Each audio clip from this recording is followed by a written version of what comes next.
A heart monitor flatlines mid-surgery. 3 senior surgeons freeze. The only person who moves is a nurse nobody respects. And what she does next with her bare hands inside an open chest cavity will make every doctor in that room question everything they thought they knew about her. Before we dive in, if stories like this hit you right in the chest, hit follow so you don't miss where this one goes. Drop a like and comment the city you're watching from. I read every single one, and I want to see just how far this story travels. Now let's get into it. Mercy General sat on the edge of Drayton, the kind of mid-sized city hospital that handled everything from gunshot wounds to grandmothers with chest pains, but never had quite enough staff to do it comfortably. The fluorescent lights in the surgical wing buzzed faintly, a sound most people stopped noticing after their first week. Dana Whitfield had stopped noticing it after her first month 3 years ago. She moved through the post-op corridor with a tray of supplies balanced against her hip, ducking past a gurney being wheeled too fast by an orderly who never looked where he was going. Nobody apologized in this hallway. Nobody had time to. Whitfield, nurse manager Carol Pruitt, caught her by the supply closet, clipboard pressed to her chest like armor. Dr. Mercer wants extra hands in OR3, cardiac case, complicated valve repair. You're closest. I'm not scrub trained for cardiac, Dana said. You're a warm body with 2 working hands. Go. Dana didn't argue. She never argued. That was the first thing people learned about her, and usually the last thing they bothered to think about twice. She was 32, unremarkable on paper, the kind of nurse who showed up early, left late, and somehow never made it onto anyone's list of people worth noticing. She didn't socialize in the break room. She didn't complain about double shifts. She just worked, quiet and steady, like a machine nobody had bothered naming. The scrub room smelled like antiseptic and the particular tension that came before a long surgery. Dr. Leonard Mercer stood at the sink, sleeves rolled, his reputation as the hospital's top cardiac surgeon evident in the way the younger residents around him straightened their spines when he walked past. You're the extra hands? Mercer didn't look up from his hands as he scrubbed.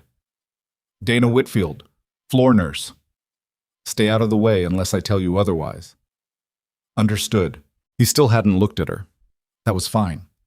Dana had learned a long time ago that being looked at wasn't the same as being seen, and being seen wasn't always something she wanted anyway. The patient was 61 years old, a retired postal worker named Walter Briggs, in for what should have been a routine mitral valve repair.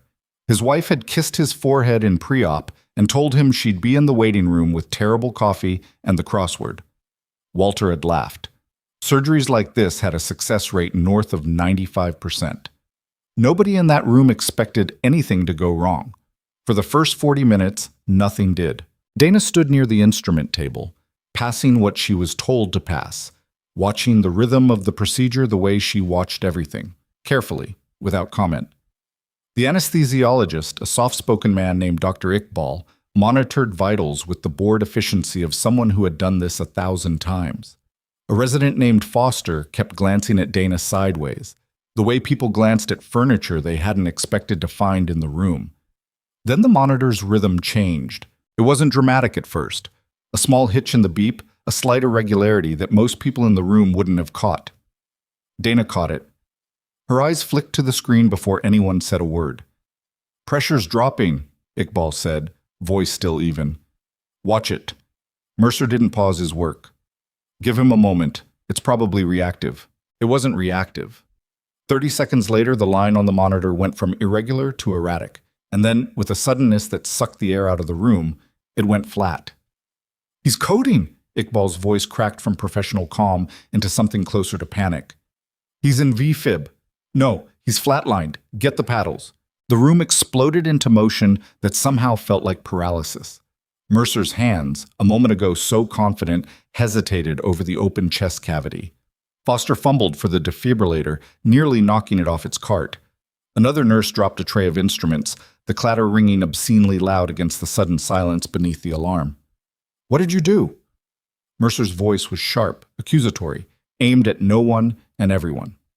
I didn't do anything. The valve was seated fine. Charge to 200, Iqbal barked. We can't shock an open chest like that. Then what do you suggest? Nobody had an answer. 3 highly trained medical professionals stood over a dying man with their hands frozen, arguing about procedure while the line on the monitor stayed flat and the seconds ticked by in a way that felt less like time and more like a held breath that refused to release. Dana moved. She didn't ask permission. She didn't announce herself. She simply stepped forward, pushed past Foster, who was too stunned to resist, and reached directly into Walter Briggs's open chest cavity with bare, gloved hands. "What are you doing?" Mercer's voice rose an octave. "Get back!" "His heart's in fibrillation from the inside, not arrest," Dana said, her voice flat and fast, the words coming out clipped and certain. "Internal massage now, before you lose him completely." Her hands found the rhythm immediately.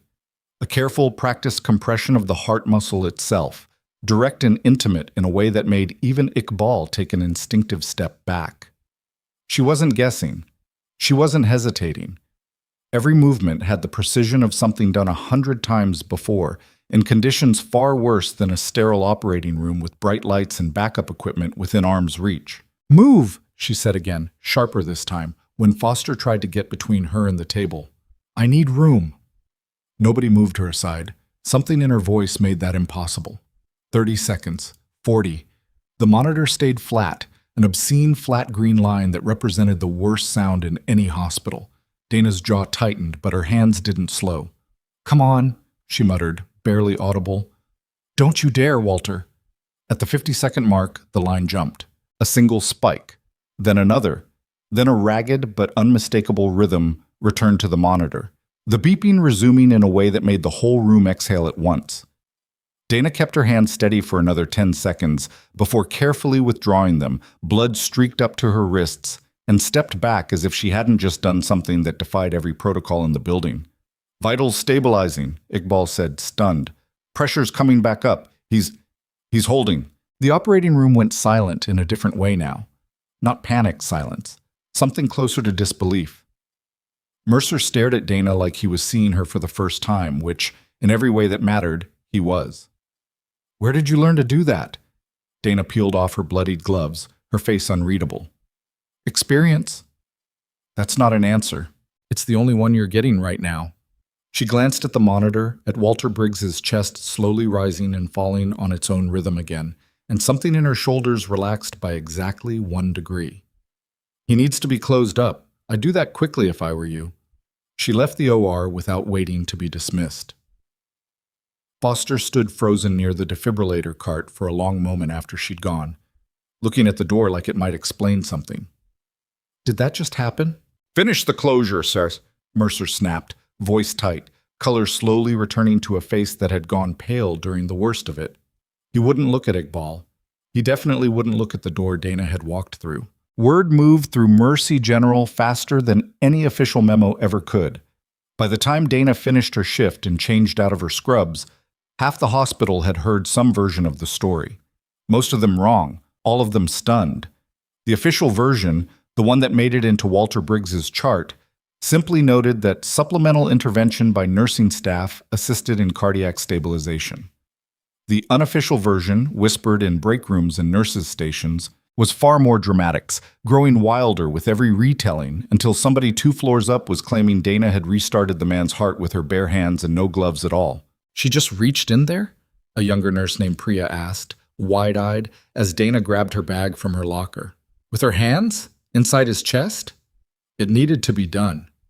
"That's not a normal thing nurses do, Dana." "I'm aware." Priya studied her for a moment, the way people sometimes did when they realized they didn't actually know someone they thought they understood. "Where'd you learn that?" Dana zipped her bag closed. "Good night, Priya." "I'm serious. People are saying things. Carol said you might get fired over this. Did you know that? Mercer's already talked to administration." That stopped Dana for half a second, just long enough for Priya to notice. "Let them talk." "Doesn't that scare you? 3 years here, and they might just—" "Good night, Priya," Dana said again, gentler this time, and walked out before the younger woman could ask anything else. She didn't go home directly. She rarely did after a hard shift. Instead, she drove to a 24-hour diner on the edge of town, the kind of place with vinyl booths and coffee that had been burning on the same hot plate for hours, and sat alone in a corner booth with her hands wrapped around a mug she wasn't really drinking from. The waitress, an older woman named Glenda who'd served her enough times to know not to make conversation, refilled it once without asking, and left her alone. Her phone buzzed, a text from an unknown number, brief and clipped in a way that made her stomach tighten before she even read it. "Heard you had an interesting day. We should talk. M." She stared at the message for a long moment before typing back a single word. "No." The reply came fast. Wasn't a request. Dana set the phone face down on the table and didn't pick it up again for the rest of the night. Outside the window, a truck idled at the gas station across the street for longer than trucks usually idled. She noticed it.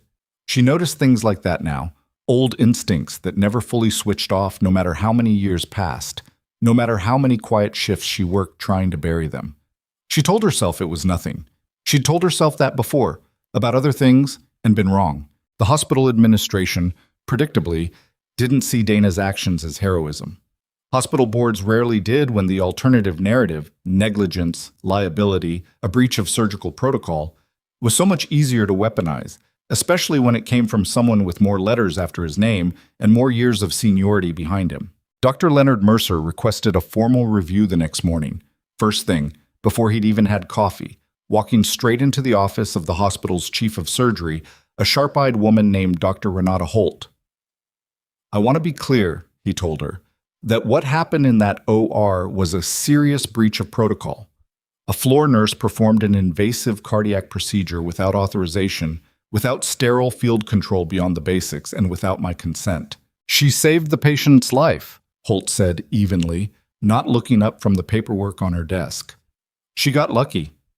40 seconds of internal cardiac massage performed with that level of precision isn't luck, Leonard. That's training. Extensive training. I want to know where she got it." Mercer's jaw tightened. "Then maybe you should be asking why a floor nurse has training like that instead of treating her like some kind of miracle worker. Something doesn't add up about Dana Whitfield, and frankly, I think this hospital should be concerned, not congratulatory." "You'd rather she'd done nothing." "I'd rather protocol had been followed." "Protocol failed that patient, Leonard. You stood there for almost a full minute deciding whether to shock an open chest. She didn't have that luxury, and neither did Walter Briggs." Mercer's face flushed. "I won't be lectured about cardiac procedure by someone who hasn't held a scalpel in a decade. And I won't pretend a nurse saving a man's life is the same thing as a problem that needs fixing, just because it makes you look bad." Holt finally looked up at him, her expression hard. "I'll look into her file. But Leonard, if this review turns into a witch hunt against the person who kept Walter Briggs alive, I will make sure the board knows exactly whose hesitation put him in danger in the first place." Mercer's face went pale, then hardened. "Are you threatening me? I'm telling you the truth. Choose how you want to hear it." He left her office without another word, the door clicking shut harder than it needed to. Holt didn't go straight to Dana's file.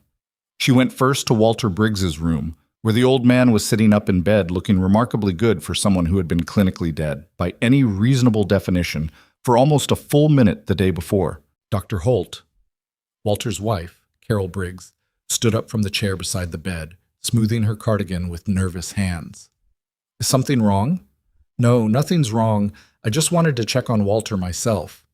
Holt smiled, the professional kind that didn't quite reach her eyes, because she was also there for a different reason, and she wasn't entirely proud of it. "How are you feeling, Walter?" "Tired," Walter said, his voice raspy but steady. "Sore. Alive, apparently, which I'm told is the better outcome." He grinned, but there was something underneath it, a flicker of the fear that came from knowing how close the edge had actually been. "They told us a nurse saved me. Some kind of emergency procedure."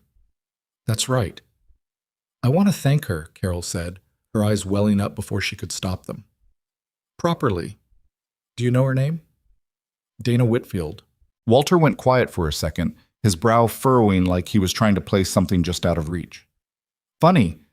When I was I know that doesn't make sense, but right before everything went dark, I thought I heard someone say my name like they knew me, like really knew me. Not just reading it off a chart, like they'd said it before, somewhere else." "You were under anesthesia, Walter," Carol said gently. "You probably just dreamed it." "Maybe." He didn't sound convinced. Holt filed that comment away without responding, though it sat strangely with her on the walk back to her office. A small detail that refused to fit neatly into any explanation she could construct. Dana's personnel file, when Holt finally pulled it that afternoon, was strange in a way that personnel files weren't supposed to be strange. Her employment history at Mercy General was clean. 3 years, no incidents, glowing but unremarkable performance reviews, the kind written by supervisors who liked an employee well enough but had never been asked to think hard about her. But before that, there was an 8-year gap that the standard hiring paperwork had simply listed as prior service. Federal, with a contact name and number that, when Holt tried it, rerouted to an automated message stating the line was no longer in service. No medical school, no nursing program prior to a fast-tracked credentialing course completed in just under a year, an almost unheard-of pace for anyone, let alone someone with no prior healthcare background listed anywhere. No listed employer for nearly a decade of her adult life. A handful of vaccination records that referenced regions Holt had to look up, places she only half recognized from news broadcasts about conflicts most Americans had stopped paying attention to years ago. Holt sat back in her chair, staring at the gaps in the file, like they were a code she didn't have the key to. There was a redacted line near the bottom of one document, a single phrase that had survived whatever scrubbing process had been applied to the rest. Combat Medic Certification. Classified. She picked up the phone to call Human Resources, then put it back down. Something told her this wasn't a question HR would be able to answer. Her office phone rang instead, on its own, the front desk extension lighting up the screen. Dr. Holt, there are some men here asking for you. They say it's about a personnel matter. They're not hospital staff. Holt frowned. What kind of men? A pause. When the receptionist spoke again, her voice had dropped, tight and uncertain in a way Holt had never heard from her before. I think they're military, Dr. Holt. They're asking specifically about a Dana Whitfield. Before Holt could respond, the line clicked, and through her office window she saw it. Black SUVs pulling into the hospital's circular drive, far too many of them for a routine visit, moving with the kind of synchronized precision that civilian vehicles never had. Holt left her office at a near jog, heels clicking against linoleum, and reached the front lobby just as the tallest of the 3 men was showing a badge to a security guard who clearly had no idea what he was looking at, turning it over in his hands like it might be a prop. Can I help you? Holt asked, putting herself between the men and the rest of the lobby out of pure reflex. Dr. Renata Holt? The man's voice was even, professional, the kind of calm that came from a job where panic was a liability. Major Thomas Reyes, I need to speak with you about an employee, Dana Whitfield. She's not in trouble, is she? No, ma'am. Quite the opposite. Reyes glanced around the lobby at the curious eyes of patients and staff who had stopped pretending not to listen. Is there somewhere private we can talk? Holt led them to a small conference room near administration, her mind racing through everything Mercer had said that morning, everything in that strange, gapped file, everything Walter Briggs had said about a voice that sounded like it knew him. Pieces were sliding into place faster than she could process them, and none of the pictures forming made any sense yet. What's this about? She asked once the door was closed. The 2 other men taking up positions near the entrance like they were guarding something instead of attending a meeting. Reyes set a thin folder on the table but didn't open it yet. 3 days ago, we received a flag from a routine background monitoring system tied to a former service member. Your nurse, Dana Whitfield, performed an unauthorized but medically significant procedure during a civilian surgery. That procedure used a technique that, to our knowledge, only exists in a small number of classified combat trauma protocols. We needed to confirm her identity before this went any further. Confirm her identity for what purpose? Reyes's expression shifted, something careful and deliberate crossing his face before he spoke again. Dr. Holt, what I'm about to tell you is sensitive, and most of it I'm not authorized to share in detail. But I can tell you this much. Dana Whitfield is not just a former service member. For 8 years, she operated as a combat medic attached to specialized units in conflict zones. Most people will never hear the names of. Her unofficial record, the parts that aren't classified, credits her with stabilizing and evacuating over 200 wounded personnel under direct enemy fire. The parts that are classified, I can't speak to. Yeah, Holt's mouth had gone dry. She's a nurse on my surgical floor. She passes me in the hallway. She brought donuts for the nurses' station on her birthday. She's been a lot of things, ma'am. Right now, she's apparently the only reason a 61-year-old mail carrier is alive. Why does the military care about a civilian surgery review? Why does this require 3 men and a federal officer driving in unmarked vehicles? Reyes hesitated, and for the first time since walking in, something like genuine discomfort crossed his face. Because Dana Whitfield was supposed to be untraceable, off-grid, by design, for her own protection, after certain things that happened during her last deployment. The fact that this incident generated enough attention to trigger an automated flag in our systems means people who shouldn't know where she is now might know where she is. We need to speak with her immediately. What people? That's not something I can discuss right now. That's not good enough, Major. If my employee is in danger, I need to know what kind. Reyes met her eyes, and for a moment the professional calm cracked just enough to show something underneath it that looked almost like worry. Dr. Holt, the kind of work Dana Whitfield used to do doesn't end clean.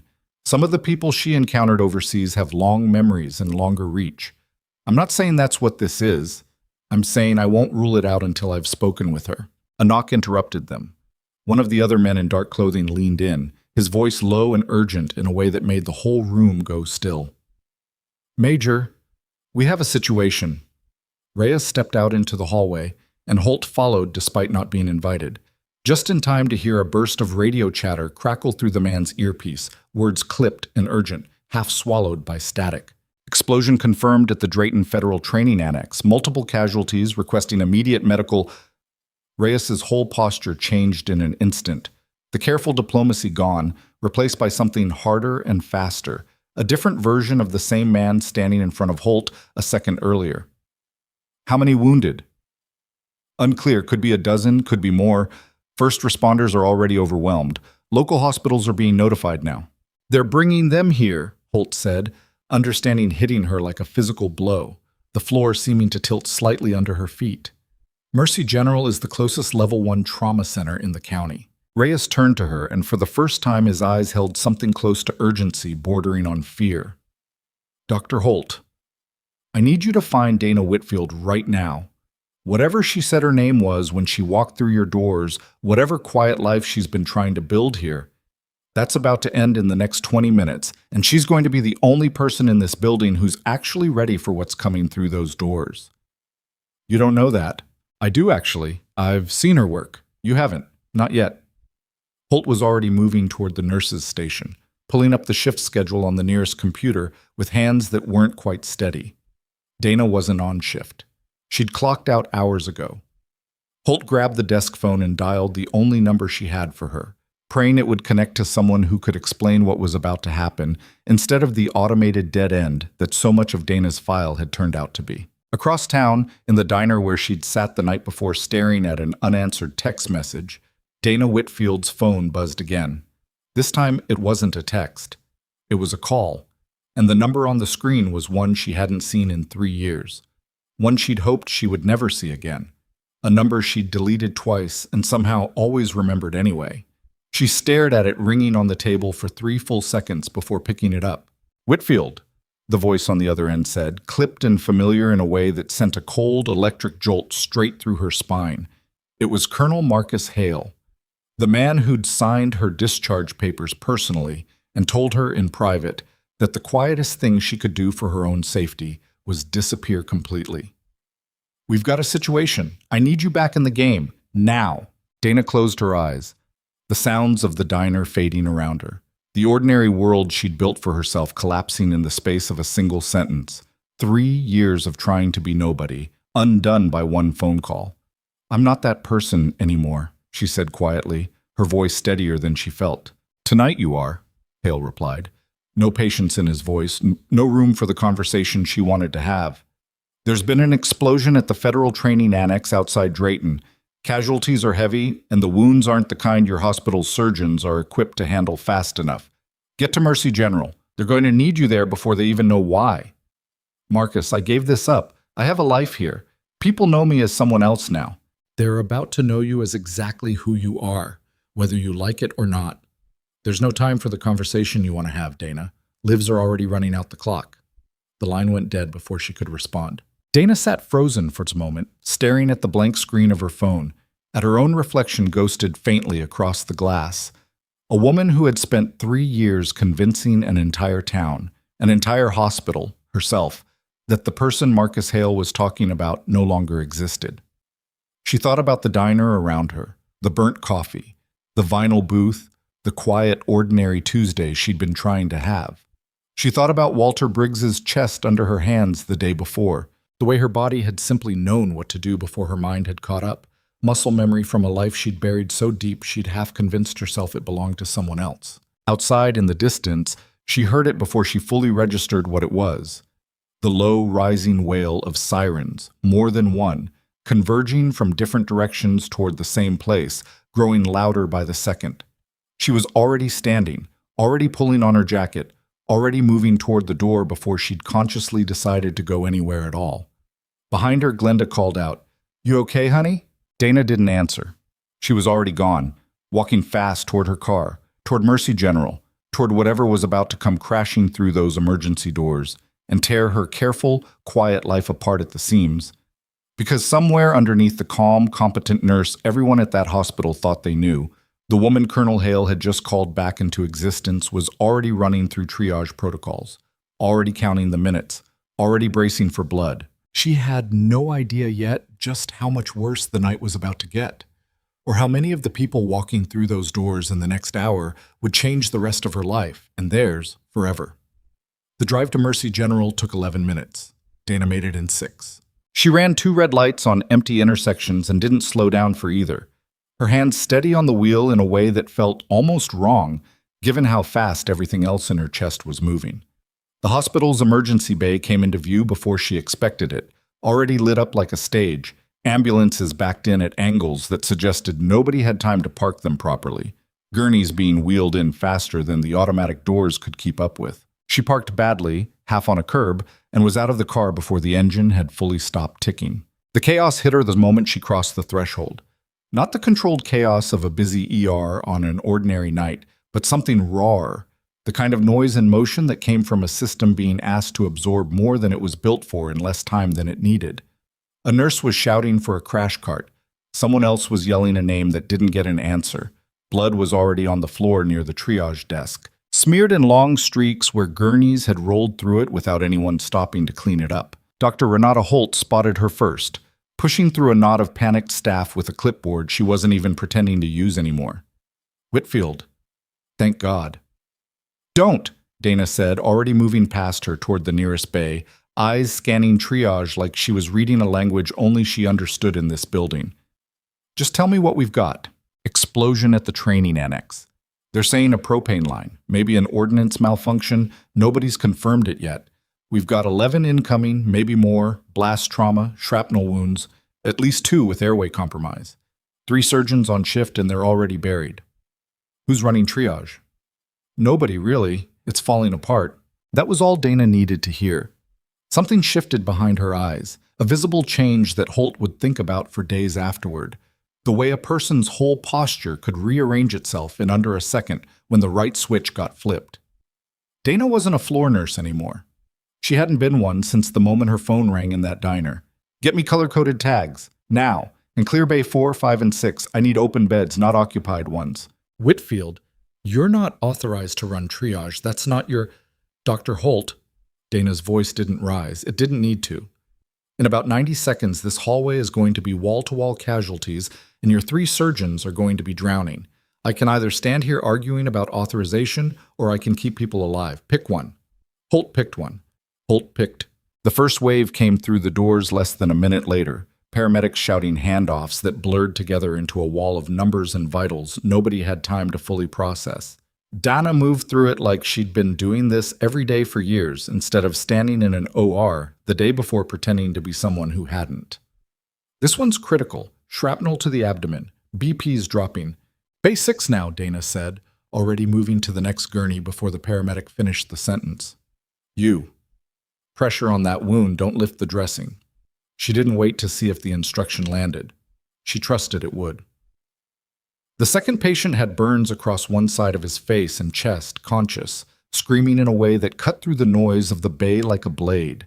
Dana crouched beside him for 2 seconds, assessed the airway, checked his eyes. "He's stable enough to wait. Tag him yellow. Move on. He's screaming. He's breathing. That patient over there isn't."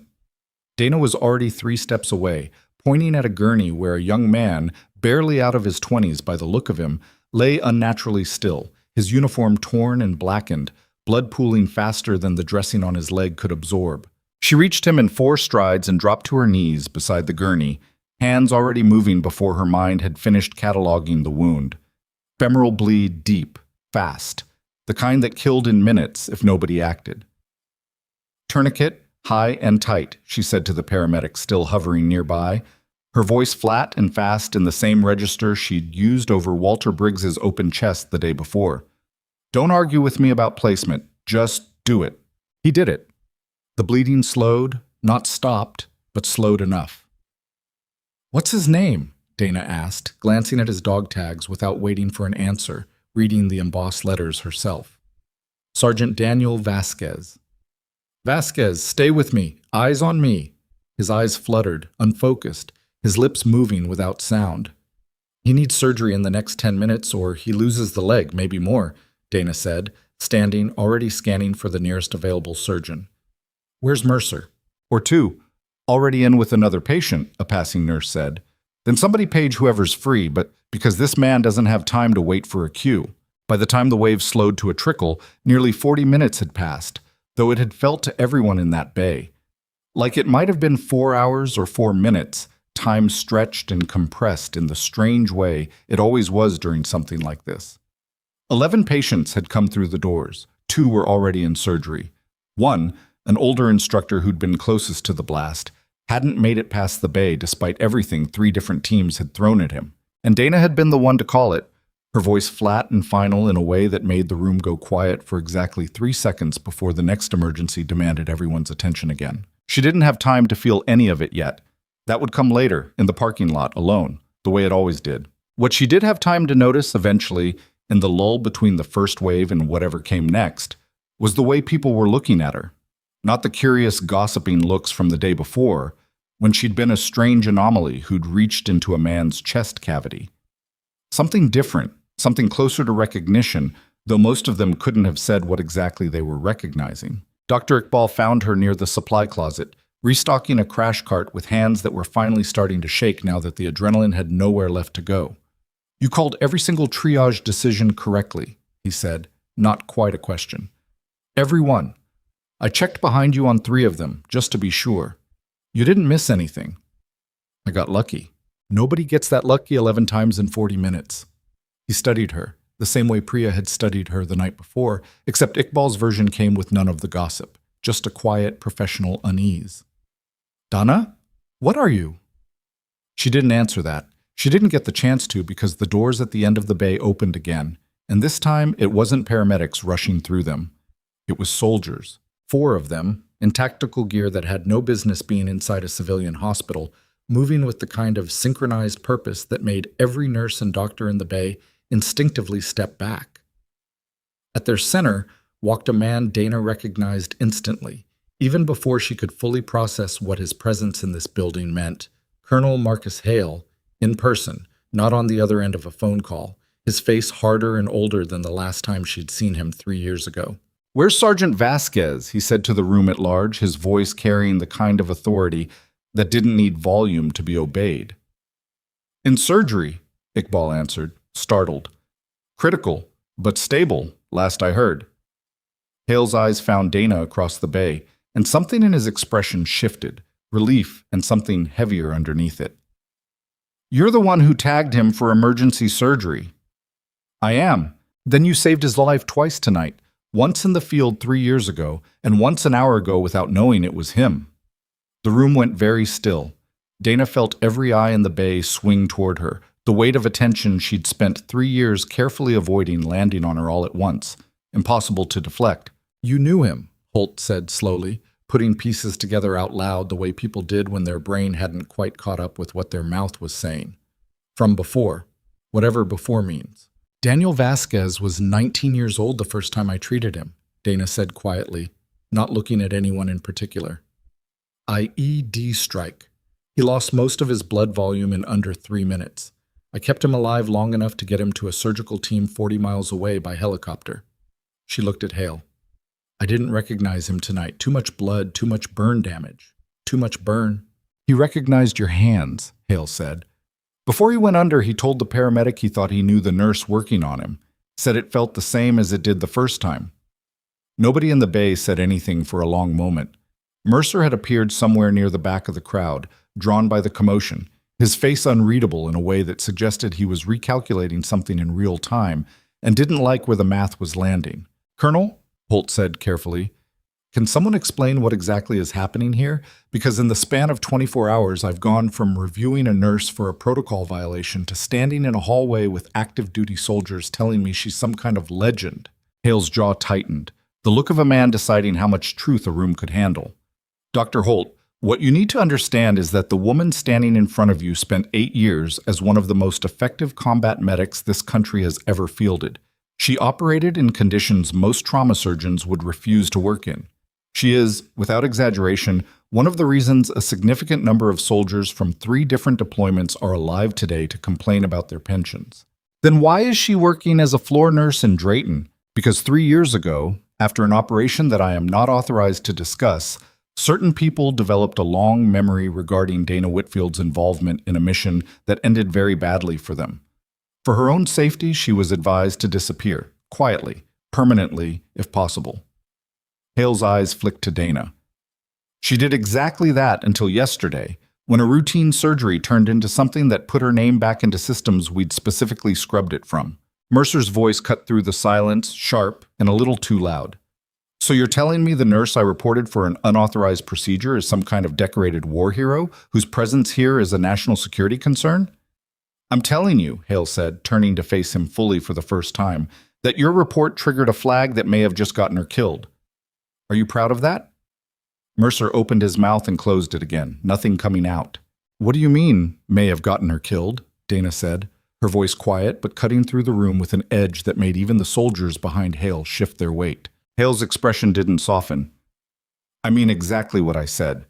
We don't know yet whether tonight's explosion was an accident. Initial assessment suggests otherwise. If it wasn't an accident, and if your name surfacing in connection with the hospital surgery was the reason someone knew where to find Sergeant Vasquez's unit tonight, then we have a serious problem, Dana, and it isn't just yours anymore." The bay, already tense, dropped into a different kind of silence, the kind that came from a room full of medical professionals suddenly understanding that the explosion they'd spent the last hour treating the consequences of might not have been an accident at all. They moved the conversation to a smaller conference room off the surgical wing, away from patients and the kind of ears that didn't need to hear classified speculation. Holt insisted on being present, citing hospital liability, though Dana suspected it was as much curiosity as anything else. Mercer wasn't invited and didn't try to push his way in, which told Dana everything she needed to know about how thoroughly Hale's words had rattled him. "Walk me through it," Dana said once the door was closed, dropping into a chair like the adrenaline of the last hour had finally caught up with her body all at once. "From the beginning. I want to know exactly how bad this is." Hale sat across from her, the soldiers posted outside the door instead of inside it, a small mercy that suggested he understood this conversation needed at least the appearance of privacy. 3 days ago, an automated system flagged unusual movement patterns near a contact we've been tracking, the kind of contact connected to people who don't forgive operations that cost them resources, money, or people. Yesterday, your name surfaced in a routine surgical incident report that, under normal circumstances, would have meant nothing to anyone outside this hospital. But it didn't stay inside the hospital. Hospital incident reports get logged into regional health databases. Regional health databases get cross-referenced by federal systems looking for exactly the kind of statistical anomaly your procedure represented, an unlicensed individual performing a classified level medical technique. That cross-reference is what flagged you to us. It's also, we believe, what may have flagged you to people who shouldn't have access to those systems but apparently do. Dana felt something cold settle low in her stomach. "You're telling me a paperwork trail led directly to me?" "I'm telling you it's possible. We don't have confirmation yet. What we do have confirmation of is that the explosion at the training annex tonight occurred in a facility with no public record of housing anything noteworthy. It was supposed to be invisible. The fact that it wasn't invisible to whoever planted whatever caused that blast is a problem that has nothing to do with bad luck. You think this was about me?" "I think it's a possibility I can't rule out. And until I can rule it out, you are not safe in this city, in this hospital, or under the name Dana Whitfield. Hale leaned forward, his voice dropping. I need you to consider going back into protective relocation. Tonight, if possible. No. The word came out faster and harder than Dana intended, surprising even her. Hale's eyebrows rose slightly. Dana, I just spent 8 years disappearing for other people's mistakes, she said, her voice tightening. I spent 3 more years pretending to be somebody quiet and forgettable so that the people who wanted me dead would stop looking. I have a life here now. It's small and it's boring, and most days nobody remembers my name unless they need supplies restocked, but it's mine. I'm not walking away from it because some paperwork glitch might have put a target on my back. Then you're choosing to stay somewhere dangerous. I'm choosing to stop running. She met his eyes, steady despite the tremor she could feel building somewhere underneath her composure. If somebody's coming, let them come. I'd rather face it than spend another decade looking over my shoulder in a city I don't even get to call home. Holt, who had been quiet through most of the exchange, finally spoke. If there's any credible threat to this hospital, I need to know. I have patients. I have staff. I can't just absorb a national security risk without warning anyone. There's no confirmed threat to the hospital specifically, Hale said, though the qualifier did little to ease the tension in the room. But I'd be lying if I said I was comfortable with how this evening unfolded. I'll have additional personnel stationed nearby for the next several days as a precaution. Beyond that, I can't promise you anything, Dr. Holt, because I genuinely don't know what we're dealing with yet. That's not reassuring. It's the truth. I find it works better than reassurance, most of the time. The next 2 days passed in a strange, suspended version of normal. Dana returned to her regular floor duties, technically still under review for the Walter Briggs incident, though Mercer had stopped pushing for disciplinary action with a speed that suggested someone above him had quietly explained why that would be a poor career move. Soldiers in plain clothes appeared at the edges of the hospital parking lot in unmarked cars, present but not announced. A visible if you knew to look reminder that the world Dana had spent 3 years trying to bury hadn't gone anywhere. Walter Briggs, recovering steadily, was discharged on the second day. Carol Briggs found Dana in the hallway before they left, pressing a small gift bag into her hands despite Dana's protests. It's nothing fancy, Carol said. Just some cookies. I don't know how to thank someone for giving my husband back to me, so cookies. You don't need to thank me. I know I don't need to, I want to. Carol's eyes were wet, though her voice stayed steady. Whatever you used to be before you were our nurse, I hope you know what you did for us, for our whole family. Walter's getting to walk our daughter down the aisle in the spring because of what you did in that operating room. That's not nothing. Dana didn't have a good response to that. She accepted the cookies and the hug that came with them and said nothing because some kindnesses didn't need an answer, only an acknowledgement that they'd landed somewhere real. It was the only soft moment in 2 days that otherwise felt increasingly like the building pressure before a storm. On the third night, Sergeant Daniel Vasquez woke up. Dana wasn't on shift, but Hale called her anyway, his voice carrying an urgency that made her drive back to Mercy General faster than the speed limit allowed for the second time in less than a week. Vasquez was pale, bandaged, hooked to monitors that beeped steadily in a rhythm that meant he was, against every odd the explosion had thrown at him, going to live. His eyes found Dana the moment she walked into the room, recognition flickering across a face still swollen from the blast. You're her, he said, voice rough from the ventilator he'd only recently come off of. The medic. I never got your name back then. Dana. Dana. He repeated it like he was trying to fix it permanently in his memory this time. You pulled me out of a burning truck when I was 19. Told me I wasn't allowed to die on your watch because you didn't have the paperwork for it. A weak, exhausted smile crossed his face. Guess I owe you twice now. You don't owe me anything, Sergeant. Yeah, I figured you'd say that. His smile faded into something more serious, his eyes sharpening despite the exhaustion clearly fighting to pull him back under. Dana, before the blast, I need to tell someone this, and it has to be you, because I don't trust anyone else is going to take it seriously. Hale, standing near the door, stepped forward. Sergeant, you should rest. We can debrief once you're stronger. Jambas. No. Vasquez's voice cracked with effort, but didn't waver. Sir, with respect, this can't wait. 2 days before the explosion, I overheard something I wasn't supposed to. A conversation between two instructors at the annex. They weren't talking about training schedules. They were talking about a payment, a name. They said the word medic more than once, and one of them used a name I didn't recognize at the time, but I do now. The room went very quiet. "What name?" Hale asked, his voice low. "Whitfield." Dana felt the floor tilt slightly beneath her, the same sensation Holt had described days earlier without either of them realizing they'd share the experience. "You're telling me," Hale said slowly, "that two instructors at that facility were discussing Dana by name before the explosion happened?" "I'm telling you what I heard, sir. I didn't think anything of it at the time, figured it was unrelated, some admin thing. Then the explosion happened 48 hours later and I keep thinking about it, and it doesn't feel unrelated anymore. It feels like I heard something I wasn't supposed to hear, and somebody decided that was a problem worth solving with explosives." Hale's expression had gone hard and flat, the look of a man recalculating a threat assessment in real time and not liking the new numbers at all. "Can you identify either instructor?" "One of them, yes. Instructor Garrick. I don't know the other one's name, but I'd recognize his voice." "Garrick," Hale repeated, something dark crossing his face like the name meant more to him than he wanted to admit in front of the room. "Are you certain?" "I'm certain, sir." Hale turned to the two soldiers stationed near the door, his voice dropping into the clipped, efficient register of someone issuing orders that mattered. "I need Garrick's current location and full personnel file inside the next 30 minutes.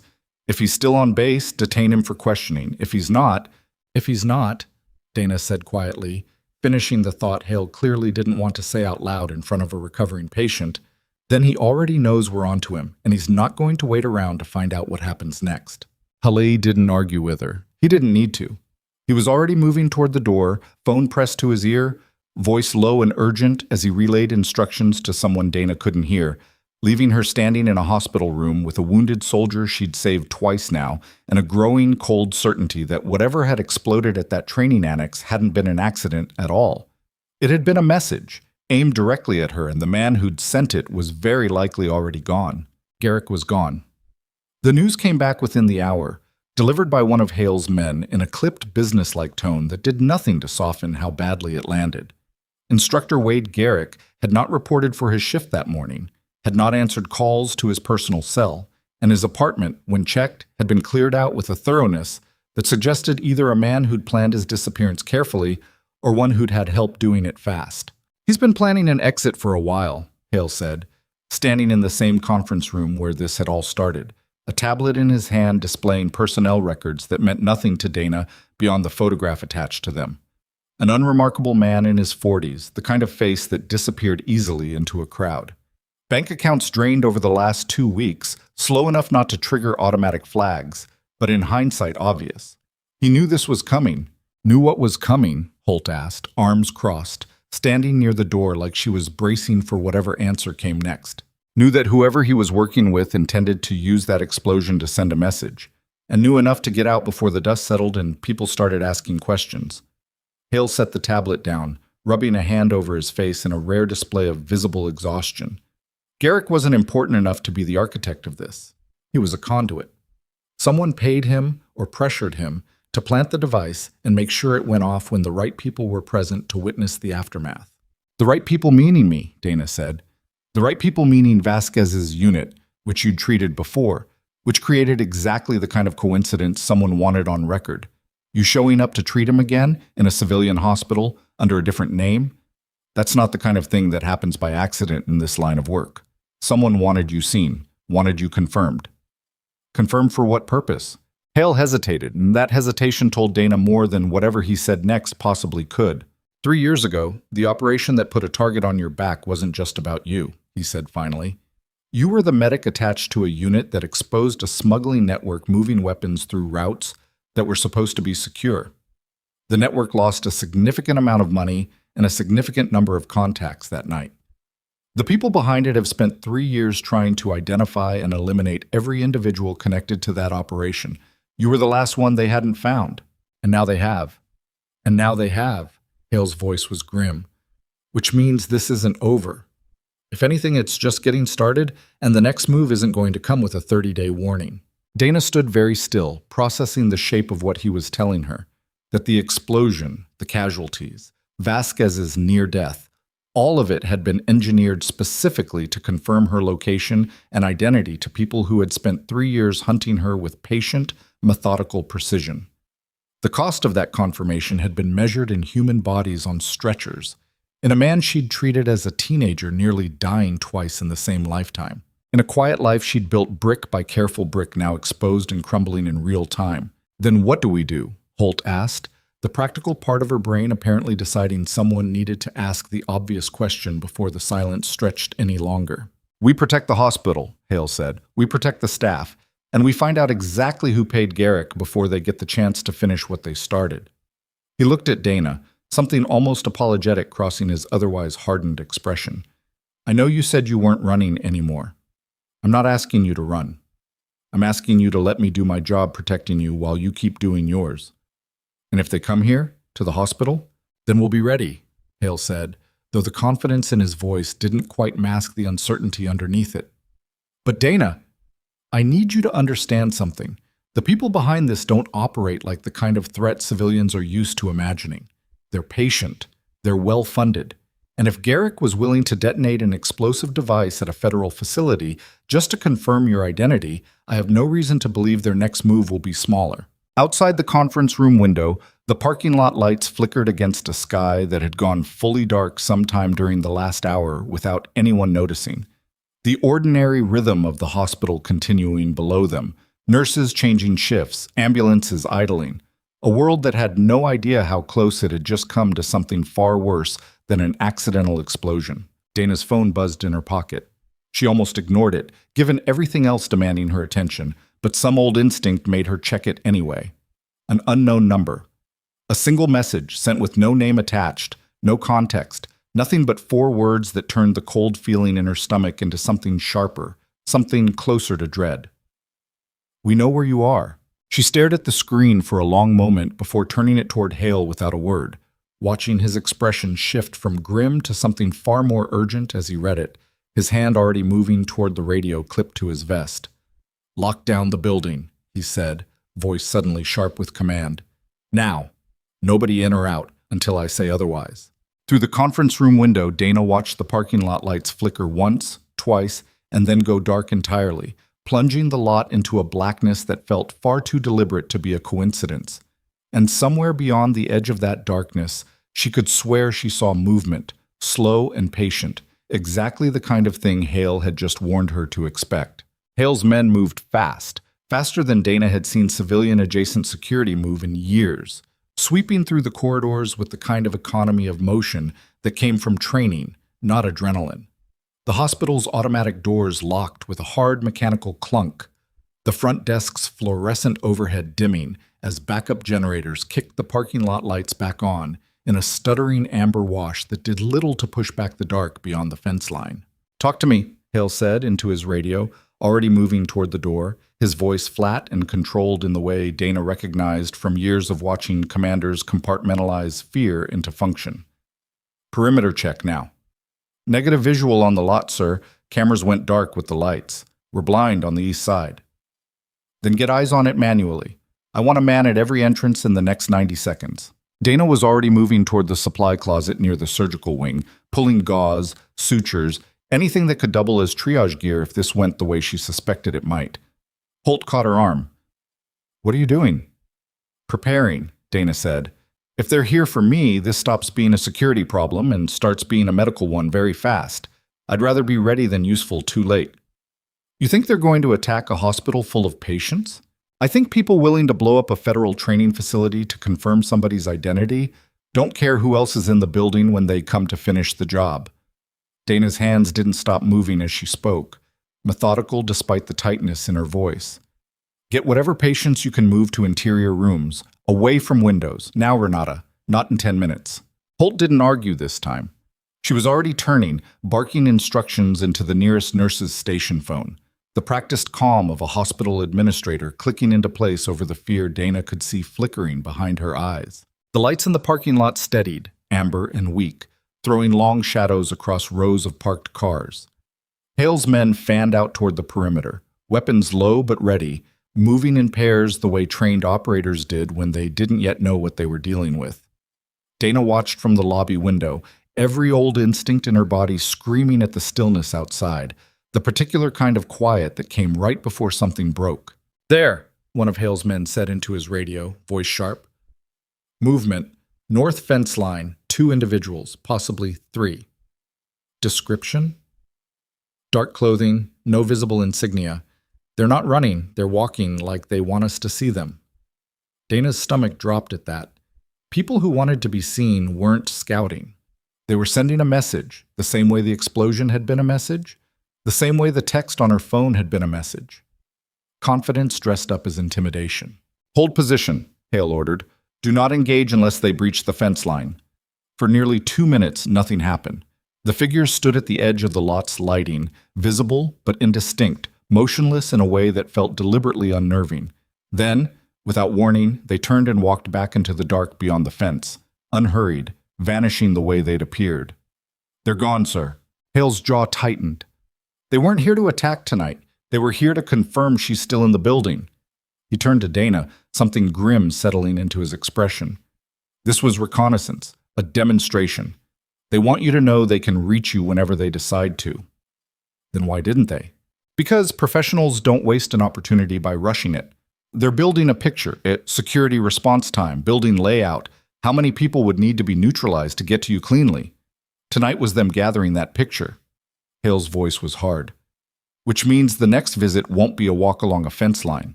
Holt, who had followed them as far as the lobby despite Hale's men trying twice to keep her back, stood with her arms crossed near the reception desk, watching the dark beyond the windows with an expression Dana hadn't seen on her before.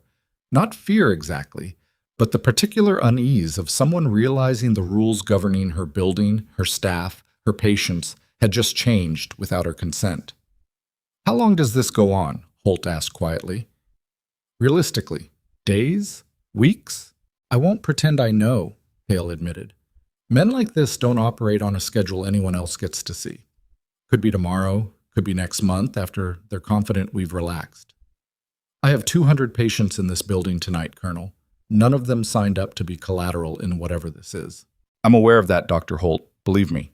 Hale's voice carried none of the earlier authority, just exhaustion stripped down to something almost apologetic. "I wish I had a cleaner answer for you. I don't." Holt didn't respond to that, just nodded once, tightly, and turned to walk back toward administration, already composing in her head whatever she was going to tell the board come morning, a task that suddenly looked considerably harder than explaining a single nurse's unauthorized cardiac procedure had a few days earlier. Nobody slept that night. Not really. Hale set up a temporary command post in the conference room, soldiers rotating through 2-hour watches at every hospital entrance, and Dana sat through most of it with a cup of coffee she didn't drink, running through old protocols in her head, calculating angles and exits like she hadn't done in years, and somehow hadn't forgotten how to do it all. Mercer found her sometime around 3 in the morning, hovering at the edge of the conference room with the particular discomfort of a man who didn't know how to apologize and had decided to attempt it anyway. "I didn't know," he said without preamble, standing just inside the doorway like he wasn't sure he was welcome. "About any of it. I filed that report because I thought you'd broken protocol in a way that could get the hospital sued, not because I wanted soldiers and gunmen showing up at my hospital." "I know." "That's it? You know?" "What do you want me to say, Leonard?" Dana didn't look up from the cup in her hands. "That I forgive you for trying to get me fired over saving a man's life? I don't, particularly, but I also understand you didn't know what you were setting off. Neither did I, 3 days ago." She finally met his eyes. "We're both standing in the wreckage of decisions we made without enough information. That's not really an apology. It's just where we ended up." Mercer absorbed that, his jaw working like he wanted to argue and couldn't find the footing for it. "Walter Briggs is alive because of you. I should have led with that, instead of the rest of it." "You should have. You didn't. Let's not pretend rewriting it now changes anything." She stood, restless, the coffee finally abandoned on the table. "If you want to make it mean something, support Holt when the board comes asking questions about liability. That's worth more to me than an apology at 3 in the morning." He nodded, slow, something in his posture loosening slightly, as though letting go of a grudge he hadn't realized he was still carrying against himself. He lingered a moment longer at the door, like there was more he wanted to say and couldn't shape into words that wouldn't sound hollow, then left her alone with the hum of the building's emergency systems and the distant murmur of soldiers changing positions down the hall. The quiet didn't last. At 4:47 in the morning, the hospital's main power grid failed. Not a flicker, not a brownout. A hard, total blackout that plunged the entire building into darkness for nearly 4 full seconds before backup generators roared to life, restoring emergency lighting in a dim red wash that turned every hallway into something out of a different kind of nightmare. Alarms blared from a dozen different directions at once, monitors in patient rooms shrieking their disconnection from main power before backup systems caught the load. "That wasn't a grid failure," Hale said immediately, already on his feet, radio pressed to his mouth. "Report, now." "Sir, we've got multiple intrusion alerts. East loading dock, breach confirmed. 2 hostiles inside the building. Lock down every internal door between the loading dock and the patient wings. I want a perimeter around Dana Whitfield's location within 30 seconds. The hospital, already strained from the night's tension, dissolved into a different kind of chaos. Not the chaos of overwhelmed triage, but the colder, sharper chaos of an active threat moving through occupied hallways. Nurses pulled patients back from windows.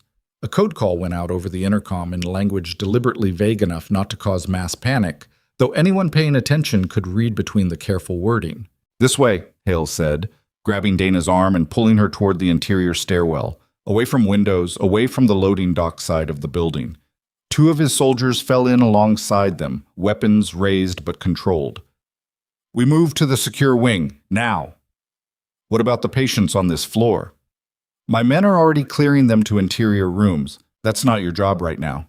"Everything in this building is my job right now," Dana snapped, twisting out of his grip just enough to make her point without breaking stride. "I am not leaving wounded patients exposed because 2 armed men decided to confirm I'm here." Hale didn't have time to argue. A burst of gunfire echoed from somewhere down the east corridor, sharp and close enough that everyone in the stairwell flinched, the soldiers immediately angling their bodies between Dana and the sound. "Contact east corridor," a voice crackled over the radio, tense and fast. "1 hostile down. 2nd hostile moving toward the surgical wing." "The surgical wing," Hale repeated, his face going pale in the dim red emergency light. "That's where Vasquez is." Dana didn't wait for permission.